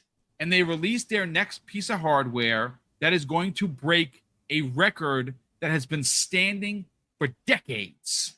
That, in fact, can happen if what we're hearing about the next Xbox. The next Xbox is going to be the evolution of gaming. It's going to What? Based on what? What is he talking about? All they've said, it's going to be their most powerful console ever. How in the world is the next Xbox going to be the evolution of gaming? Like, that's just not accurate. It's just not true. I think it's going to be cool. Oh, really? This is the only one I saw. I didn't know there was another one with the camera. Is there a Boomstick one with the camera? You can link it to me and I'll go over to that. This is the one that got recommended to me on YouTube. That's why I watched it. So anyway, yeah. To be a hybrid handheld. It is going to be a ROG Ally-esque device in your hand. And if what we're hearing, and it's going to have an actual dock that has hardware, it is going to be a PC-like device. It's just going to say Xbox. I'll be honest, like, I'm stoked for all the things that he's talking about. I think it's a cool concept. If they add the fact that you can play your Steam games there, unbelievable. Big win. If you can play your Epic Game Store games there, incredible. Plus your Xbox library, everything changes. Maybe that's the catalyst that gets people to buy this, because now it's a handheld, but it's also someone like me, it's going to play it docked, and it's going to stay docked. That is a very, very reckless and poor take. I'm interested, Jamie. Okay, so he's going to his buddy. So he's talking about like this console being really cool and everybody being into it. Like the Steam Deck, which is probably one of the most favored handheld of all time. I don't even think it's moved 10 million units yet. And if they're pairing it with like the next generation of console, let's say it does as well as do we think it's going to do 84 million units sold the next piece of hardware? I don't. Like, there's so many things against them. Philoroni's going to look up the numbers. I think it's like 8 million. And I'm doing a little bit of extrapolation there, but I don't even think they've sold 10 million Steam Decks at this point. So yeah, this thing could be awesome, and it could be a great piece of hardware. My hypothesis is, and well, not my hypothesis, my concern is that it's not going to sell as well as the Series X and S did. And the Series X is awesome. I love the Series X, but it's not beating the One right now. The research firm Omdia reported that the Steam Deck sold 1.6 million in 2022, and they're estimating about 3 million units sold for the Steam Deck. And somebody else in chat said 3 to 4 million for the Steam Deck. So let's say the Xbox handheld in the same time period does 4 million for the handheld, and let's say it's comparable by year 4 where the Series X is, which we all like, right? So okay, they have sold 35 million by year 4. And then guess what? Hardware's advancing so fast right now, they have to already be looking at the next generation of hardware. Hardware is really hard to keep up with right now for people because things get outdated quite quickly. Granted, the 4090 has actually been around for a while. What if their goal isn't 80, but it's 40 to 60? That's a good point, JD. I actually do think that's a good point. We don't know what their target is, but when you're talking about numbers like 500 million monthly active users and the hardware business is such a small portion of that 500 million, you're talking about the hardware business being under 20%, less than 20%, 18% of the 500 million monthly active users. I would be worried. To hear what you have to say. I mean, this was a bad take. I don't dislike Destin. I think he's a cool guy, but yeah. And just for the record, the guys were super nice. They're just disagreeing with my take, but I think they're misinterpreting what I was trying to say. It's these takes that constantly make people doubt them and question them. You know, Xbox fans, they've been through the ringer this year. You know, everything that kicked off in January all the way to now. But you know, Xbox had their best showcase.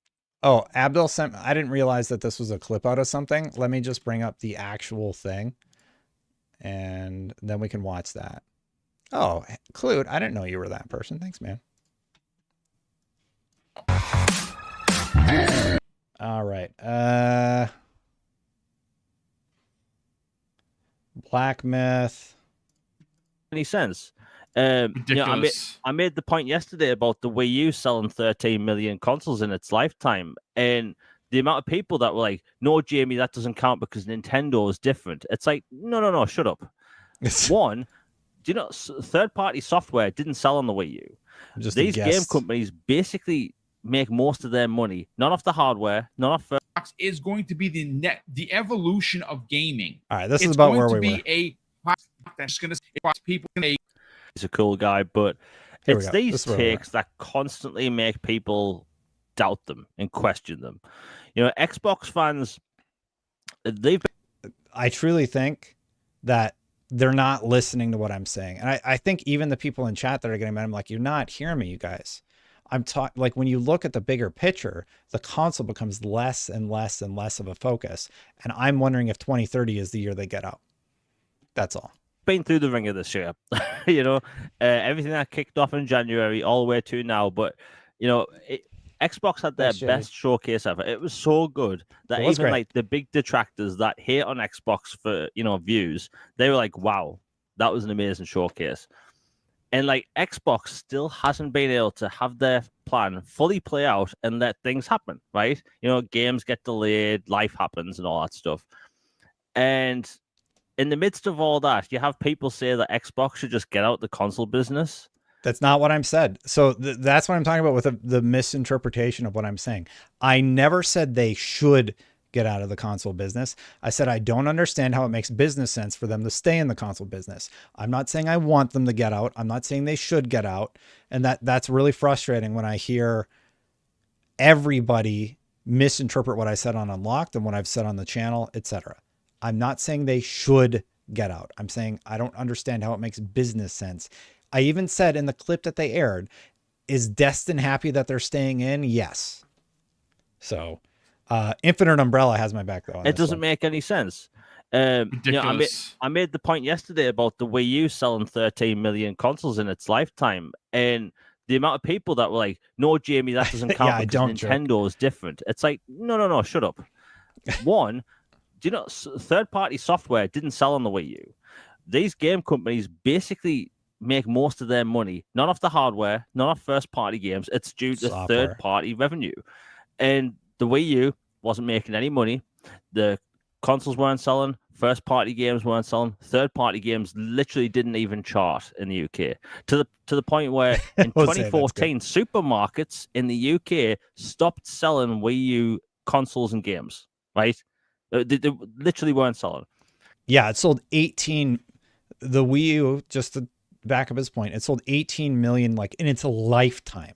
To compare, that would be like the Xbox Series X and S only selling like 5 million, 6 million units by this time in its life cycle. It would be a catastrophic failure.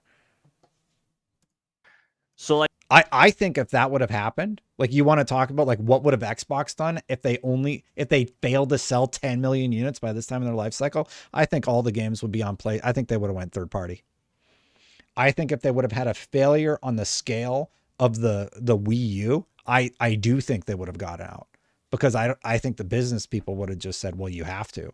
Look, they're already having like a comparable year to what they did with the Xbox One, and they're firing people and such. What would have happened if they would have had a catastrophic failure by every metric with this hardware cycle and with their monthly active users and all the, after spending all this money? It would have been devastating.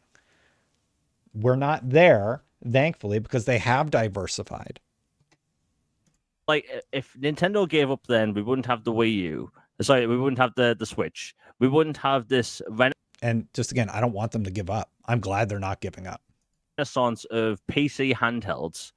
We wouldn't be in the place where we are now. And you have these people that were crying for a year, saying that Xbox is buying Activision because they want a monopoly and all this stuff. It's like, do you realize if Xbox got out the console game, if you wanted to play core games on a console, you'd literally just have one console to choose, a PlayStation. I agree. And I think that would be bad. So like, that's a good point. But the thing is, I think everybody is looking at the hardware business. We know that the younger demographic just wants to play wherever they have access already. So what if Xbox Game Pass was on the Switch and it was on the PlayStation by 2030?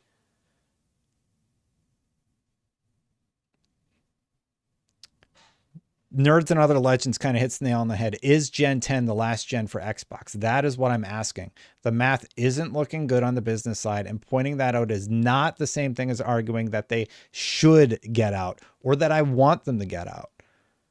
Yes. Maybe a better video title for me would be something along the lines of, here's why Xbox should stay in the console business, because that's the question.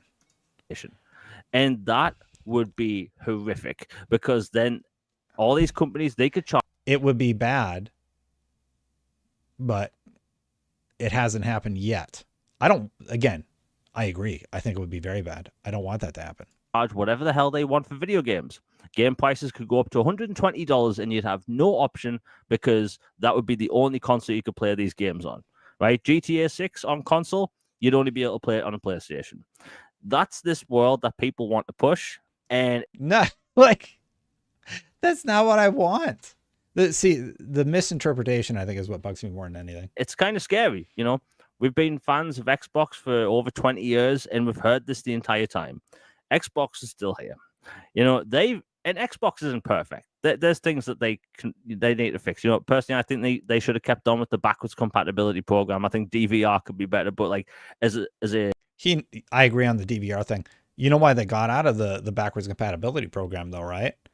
It's because the licensing agreements, just like, they couldn't make any more of them. So they kind of hit a saturation point with the investment. Platform. At least that's my understanding. Their studios in way better shape. Their games are clearly getting better in quality. And like, look, their games are getting better in quality based on what? We haven't really gotten the swath of games yet from Microsoft. What have they released in 2024 that is showing that they've gotten better in quality?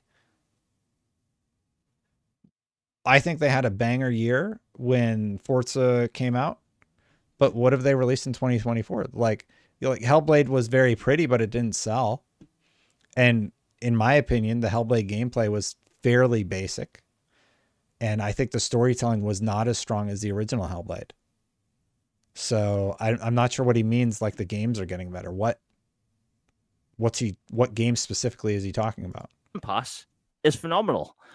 Agree on Game Pass. Game Pass is phenomenal. And yeah, Destin coming out saying them selling consoles doesn't make sense. Here's why that doesn't make sense. Because it doesn't. Them staying in the console business, when you're a business person at Microsoft, they have to be looking at this. And my worry is that it's not going to make sense to them. Right? So, yeah. Yeah, the intro was really good. People like to think like, oh, Xbox, they're not selling consoles. Like, no, they have almost 30 million consoles out there in the wild.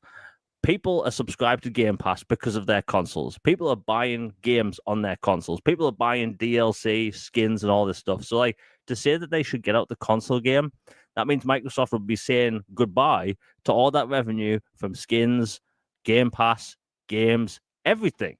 What are you talking about? They don't have to say, that doesn't make any sense. You think they don't make money off of the skins purchased on Sea of Thieves, on PC, on PlayStation? What? That doesn't make any sense. What did I say, Jose? It makes no sense. Yeah, it's no sense. And it's such a two-dimensional way of thinking when it comes to consoles because, like, look, Xbox Series X and S should be selling better. They have the better hardware, the better product, better features, and the better lineup of games coming. But because PlayStation is stronger in so many more countries, yes, that's why they're ahead. Like, is that true? Yeah, I forgot he said that in the video. How many countries? How many countries is the PS5 sold in? The AI answer said how many though?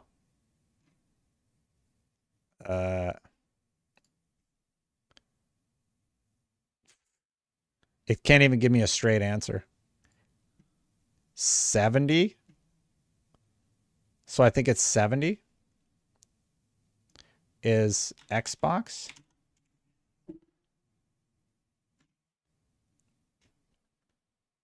Okay, hold on. Xbox is world's favorite console brand, according to Advanced Television.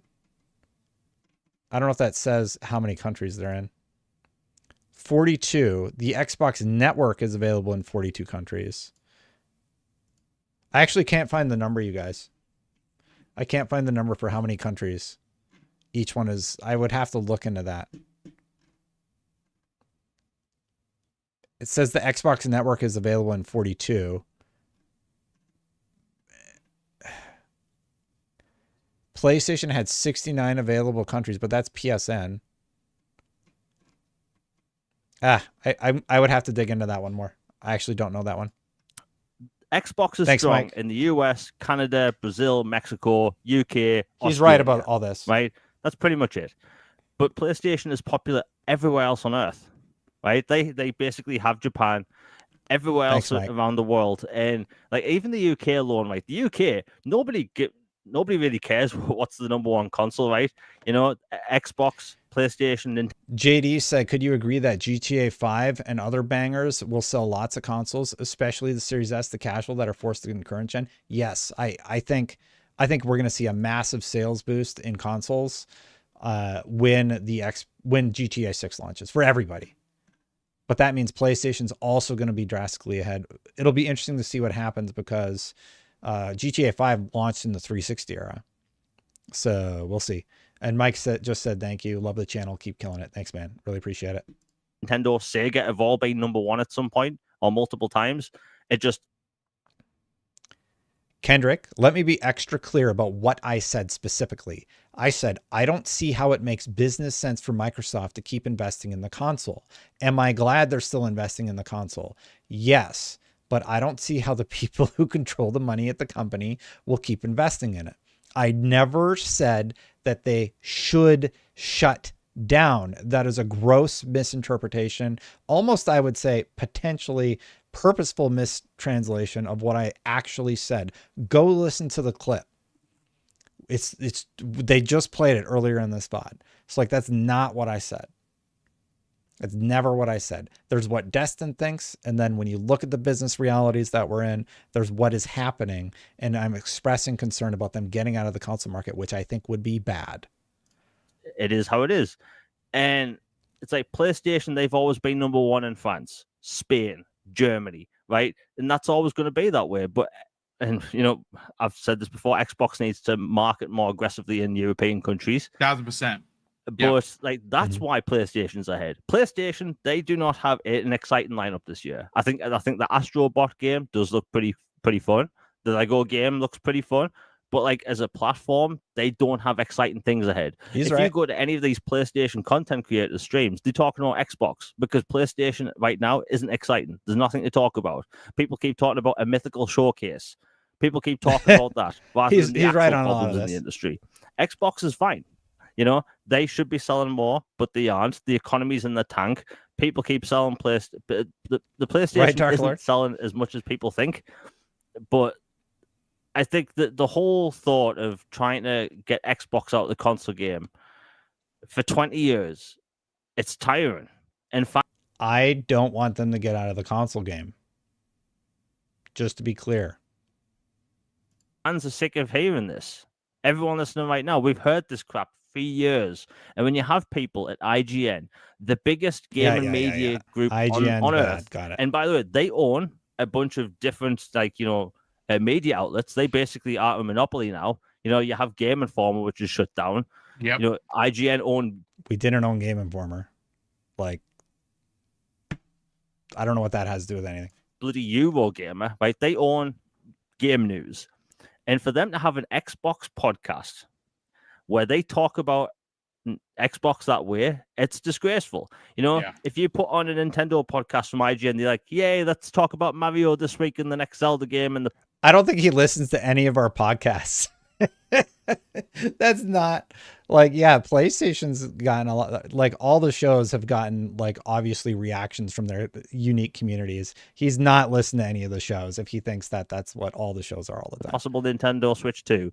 And then on the PlayStation podcast, they talked about how we want a Bloodborne remake.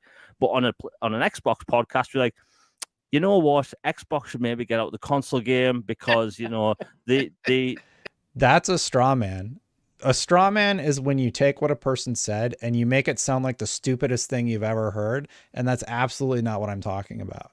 Like you actually got to think about what I'm actually saying. I'm talking about the business realities that the Microsoft business people are in. And I'm worried about them getting out of the console market by 2030. I'm just going to keep saying it until people decide to actually hear what I've said versus what they wanted to hear me say. So it's not what I said. They're selling 25 million consoles. Yes, they had a good showcase and they've got good games coming. But, you know, how about we get Halo on PlayStation?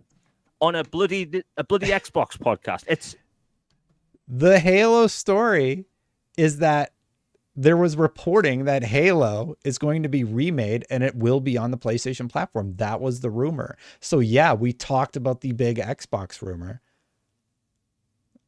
I don't think any... And for me, I'm like, well, yeah, Xbox is going to make a ton of money if they do that. Do I particularly want Halo on, like, do I care if Halo launches on PlayStation? Not really, because I'll just play on Xbox. So for me, it's like very whatever. I don't know. It's lunacy. I feel like I'm taking crazy pills. It makes no sense. IGN, I stopped using that website in 2015. I think it's IGN. As an Xbox fan, I don't know why anyone would go there. It's not informative. Like I was talking about this before the show went live. What part's not informative? I discussed hard facts about the console sales figures and discussed a concern about them getting out of the console business. So we're only supposed to be positive about Xbox? I don't think that's a true fan. I think if you can't take a critical look at the misses of a corporation and how they could do better, and one of the respects that I'm taking a look at there is their hardware sales figures. And we discussed the Halo rumor talking about what would potentially happen with the Halo rumor. I think it's crazy that you think we shouldn't talk about the Halo rumor and we shouldn't talk about hardware sales when looking at the overall picture of the business. No one's talking to me. This is just I'm reacting to a video. Every month I put out a video of upcoming games coming to Xbox. My list is more accurate than IGN. They don't even list Xbox for games that were announced on an Xbox stage. So for them to come out, and by the way, I like Destin, but I don't produce that video. I have no idea what he's referencing. There was a video that we re-edited like a year ago that a lot of people point to. So I don't know what that's about, but whatever. That whole... like I can't answer for every IGN error that has ever happened. I can only talk about when he gets back to what I've said. I can debate him on that, but like, I've talked about the Halo thing and I've talked about the console sales. I don't know what he's talking about with the month video. And all rhetoric. If we missed, yeah, we should correct it. And we did in the instance that I saw online anyway. Xbox should get out the console game because they're not selling as good as PlayStation is just not what I said. I never said that Xbox should get out of the console business because they're not selling as well as PlayStation. Again, there's a lot of context being added to what I said that I never said. I said, just looking at Xbox versus Xbox, seeing the line go down like this has to be bad to the people that make the decision about whether or not Microsoft is going to continue to invest in console hardware. That's what I'm talking about, man. It's exhausting. Stupid. Again, Wii U, lifetime sales, 13 million consoles. Oh, was it 13 million? Yeah. So again, to compare, that would be like the Xbox having only sold 5 million units by now. It would be catastrophic. It would be catastrophic for Xbox as a brand. If they did as poorly as the Wii U did, I think they would have just got out of hardware already. Nobody batted an eye when they came out with the Switch, right? So, like, I think Xbox is in an exciting place right now. Yes, you have people freaking out because they put 4 games on other platforms, 3 of which didn't sell. But people need to calm down. If people want to send a message that they don't like this constant negative push, stop supporting them. Stop watching them. And it's like He's right. Support who you want to support. 2015. It's why would you watch that stuff if you're an Xbox fan? It's not informative. It's not entertaining. And why would you just want to make yourself depressed about a hobby you like? As an Xbox fan, I don't like that whole push of, Xbox needing to get out the console game. We're being told for the past year and a half, why do we want gaming monopolies? Well, if you want Xbox... Wait. Why do you want to feel... Why does it make you depressed when somebody expresses a concern about Xbox getting out of the hardware business? Like, Echo Doctrine over on Twitch just said something that really resonated with me. It said, it's making sense. Nowadays, many folks seem to have issues with others' thoughts and misunderstanding what it said. We had a great conversation at the top of the show about what I was discussing about, the shortcomings of Xbox hardware sales and my concern going into next gen. And, King had some counterpoints and everything like that. This is just,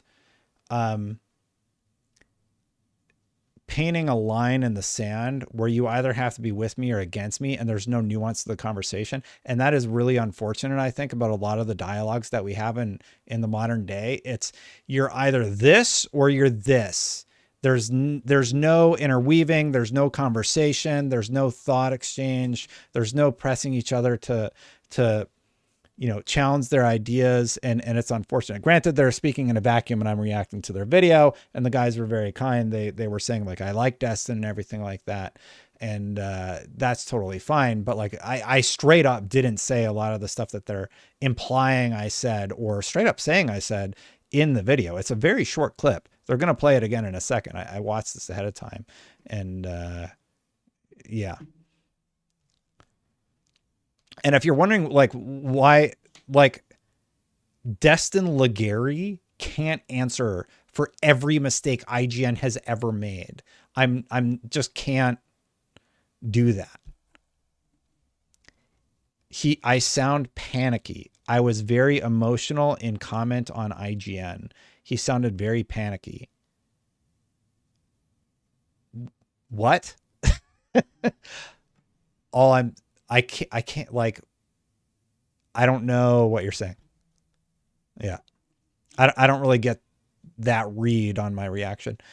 Perry says, the people who are going to get your point have already gotten it. No point in watching more of it and ruining your day. Well, I want to get to the third guy.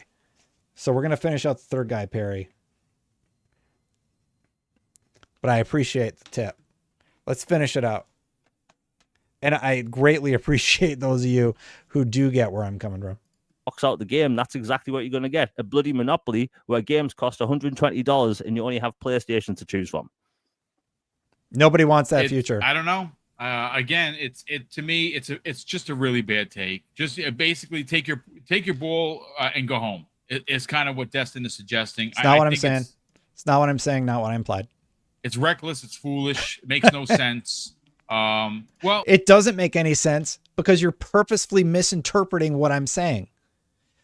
Isn't that weird when you don't actually listen to the words that I say and you make up your own narrative about what I'm saying, that it doesn't make any sense to you? Maybe it's because you've closed your ears off to hearing what I'm trying to have a conversation about. Oh, you know what, Umbra? He had a tweet, a response to, I guess he was getting it. And look, don't bully people. Fine. Don't do that, because nobody was bullying me. I'm not asking for any sympathy. I was totally fine with the response. I was responding to the response, and I put the tweet out. So I felt totally fine. I felt totally fine with the response I got. I would actually say nobody was a big dick. I think there were a lot of purposeful misinterpretations to what I was saying, and that was frustrating. All that does is make the community look like a bunch of children, and you shouldn't be bullying anyone. I was not bullied whatsoever. I appreciate what he's trying to do here. I didn't feel that way. I actually felt totally fine with the conversation that ensued. I vehemently disagreed with some of the points people made in the reactions, though. Anyway, because of course it's illegal. P.S. by the way, but Umbra. Yeah, let's hear the clip again, because Umbra's like, I don't think that's what he said at all. Obviously, we're going to get your hot take on your opinion on his theory that, well, I don't even know why they're doing this. They should just basically pack it up and go home. And the investment doesn't make any sense. Not what I'm saying. I think, yeah, the nuance, I've said it enough times. Well, $70 billion acquisition kind of changes that, but I don't know why he didn't say that, but fine. His response is this on Twitter. Just a reminder, since my take from Unlocked is making the rounds. You can like Xbox and like the console and still admit that another quarter with 42% decline of hardware sales year over year is bad. Yep. I love the Xbox Series X and S. But that's bad. It's bad the PlayStation had a 27% decline, but they're still up. They're still like on path to be the second best selling console they ever made. I love the Series X, but at this rate, I'm wondering if it'll even match the Xbox One lifetime sales. Yeah, they're trending slightly behind where the Xbox One was, and they're slightly behind where the 360 was at this point in their lifespan. And I personally don't see a path to them meeting either of the sales figures as the hardware gets more outdated as the years pass, and there's rumors of new hardware coming in 2026. So he provides two pictures. Now, the one picture is of the Xbox Series X and S sales. This comes the way of Statista.com, who's pretty accurate. They have, as of February 2024, there were 27. Now, this is the beginning of the year, 27.7 million units sold in February.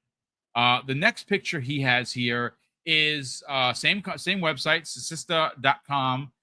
Says the Xbox One was put into the market in 2013, and in its lifespan, where it ended in 2020, had over 57 million units sold. So that's a 7-year lifespan compared to.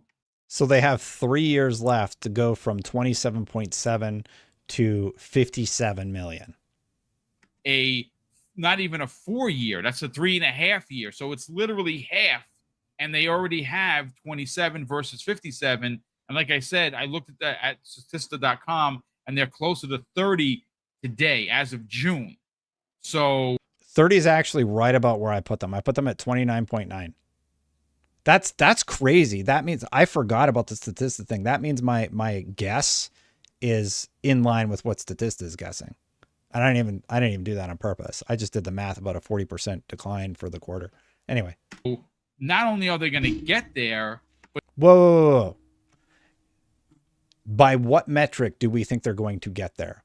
Because we've had the first 4 years of console sales. That is when you have the biggest booms in terms of console sales. There's not going to be a price drop on the back half. There's rumors of new hardware. There's so many things working against them on the back half. I don't know why he thinks they're going to get to 57 million. Anyway. But the difference, and I think, and this is where I don't get why people like, places like IGN don't get it. He says, Phil Roney says, one thing I would add to your sales figures video you did is we do know most of the Xbox sold were Series S and not the X. With that in mind versus PS5, people are spending more to get a PS5 over an Xbox. That's a good point. Thanks, Phil. This is a much different era for gaming. He's right. Back in 2013, how did it go? Buy box, play games on box. Now, yes, Microsoft eventually made it where games were releasing both on PC and on Xbox, but that didn't happen for a couple of more years. This is a much different year and a different era for gaming where... Yeah, he's right, where the console doesn't make as much sense. And that's the point I'm making. Yep. He's getting there. He's close. He's real close. Yes, people are buying less consoles, but there are... Yep. There's massive amounts of movement on PC. Yep. So is he like coming around and understanding what I'm saying? And of course, now the push into cloud. He's only bolstering my point. With all of these deals, it's people are playing games in other places and not buying as many consoles. But Umbra, to suggest that they should just pack it all in, I think is ridiculous. What are your takes, man? I didn't think they're yeah. Now, I want to be clear. Did he say specifically that they should just stop selling consoles? Thank you, Umbral. Let's listen to the clip again, everybody. Says he doesn't. You know what? I will. Basically, I mean, if you want, I'll share it again. Give me. Yeah, let's take a listen again to what I actually said. A second. Let me just load it up over here, and I'll read to you. Umbral's like, wait a second. Hold on. I actually listened to the clip. Continue with your point. Well, I was gonna say, this is my thing when it comes to Destin or whomever. I like Destin, so do I. Yeah, all these guys are great. By the way, this is just to be clear, if they end up watching this clip, this is just a disagree. Like, we don't agree on this. I'd be happy to talk to you about this on Discord if you want or whatever. But like, I feel like my point's being not projected correctly. Yeah. And so this is my thing. Where are you coming from when you say what you say? Yeah. Let's listen to the clip again. Think Destin is in the business of hating Xbox suddenly. I think he's correct. I don't suddenly hate Xbox. This is why I wanted to listen to this part. He's an Xbox fan. He might not agree, or we might not agree with what he says, right? Yeah. So typically my mind goes to, is it a good faith or bad faith? If you're saying this out of good faith, I can disagree with you, but still accept your take. If you're saying it because you want to ride the controversy and for clicks, then I would have a problem. I don't know if... Like, the podcast did like 14K, and then it got picked up on Twitter where it did like hundreds of thousands of views, which we see no revenue for. So like, I don't know what clicks, like what sort of benefit do I get by having this take? Y'all know one thing I will promise you, I will always be honest about how I'm feeling about a topic or what I think about a topic. And I've always been honest with you about where I'm coming from. Even the ads I do on this channel, I make it a point to send everyone in with the hashtag ad up here so that you know it's an ad and I'm just getting that money, right? And then you can make your decision about the product. There are products that I've liked more than others. Like, I really like the Factor sponsorship, and I really like the HelloFresh. Like, those were actually products that I really, really like. And the reason I accept the Raid Shadow Legend sponsorships on the channel is because I played that game for like 40 hours and I never spent any money. So like, that's my commitment to you, is that I will be always truthful about how I'm feeling and where I'm coming from about these topics, whether or not we agree. So I'm never just doing it for the clicks, my guys, my guys in the 2% of females who watch, women. Sorry. Yeah. Sorry. It's categorized male and female on the analytics. if I'm at that point of believing that. Well, here it is. I played a clip for you again. You can hear it, and again, obviously take into account his context based on this clip. Content and yeah, let's hear what I said again. Thank you, Umbra. Umbra is the only one who's like, well, wait a minute. What did he actually say? Did he actually say that? services grew 61%, 58 points of help from Activision there. So overall, it's 3 points of growth. Hardware is just in the toilet. Basically, I don't think it really makes business sense. It doesn't make business sense for Microsoft to be investing in this next generation of hardware. Am I glad that they're doing it? Yeah, I suppose I'm glad, but I don't get why that investment is being made when you can't even sell your current console and you can't give people a reason to buy your current generation of console. Like, clearly it's like, I'm not saying these statements with glee and happiness. Not happening for them, right? Content and services grew. So there you go. I feel like Boomstick had a realization that maybe they were putting a few words in my mouth at that point. Yeah, it sounds like he's I guess he's speaking from a business standpoint. Thank you. All right, that's enough of the Yes. Oh my God. That's all we need to hear from the show, you guys. So that was like my reaction video. And then they play back the clip. And what does Umbra say? Oh man, it seems like he's talking about from a business perspective. Yep. So they went like 20 minutes and then Umbra listens to what I said, processes it, and he's like, oh, he's just talking about from a business perspective. And like he goes on from there. But yeah, I wanted to get to that point because I watched this earlier and I got to that point and I'm like, yes, that's all that I was saying, y'all. That's all that I was saying. Thanks for watching, everybody. I should probably get out of here, though. I got to go to like Costco and get groceries and stuff with the kids. And, you know, Daniel's been out there doing his quiet time and everything.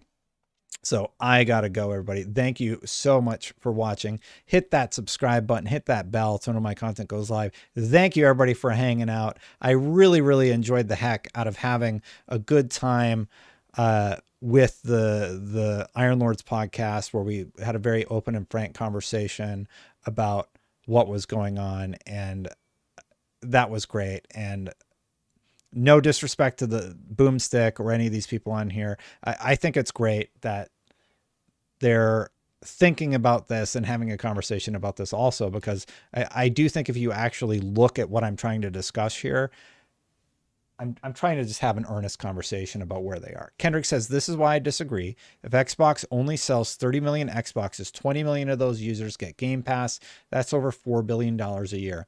But that doesn't seem to be the case. I mean, maybe, Kendrick.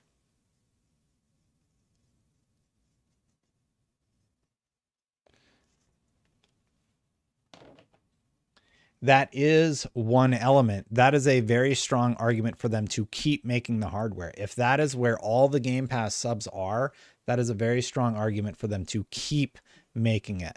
No, that's actually one of the strongest arguments, Kendrick. I'm dead serious. That is one of the strongest arguments I have seen for them to keep making hardware. That is, if that is accurate and the lion's share of their Game Pass subscribers are on the boxes, then that's good. But you have to remember, you are including Xbox Series X and S, and they are including all of the Xbox One consoles. So you're talking about an 84 million install base, and 20 or 30 million of them are using Game Pass. What if that number continues to tilt towards PC? But it is a compelling argument to think about. Thanks for watching, everybody. If you do want to support my channel, totally understand if you don't, given the recent topics. Hey, if you do want to support the channel, though, you can become a member. Thank you so much to all the members who let me go on my little bit of rambles. I do appreciate the heck out of all of you. If you want to support, you can click that join button right down there. It is right there. Thank you so much for watching. If you want to check out one of my recent videos where I talk about all of the hotness that has been going on, I greatly appreciate it. It's right here. I'll see you for the next one. Bye for now, everybody.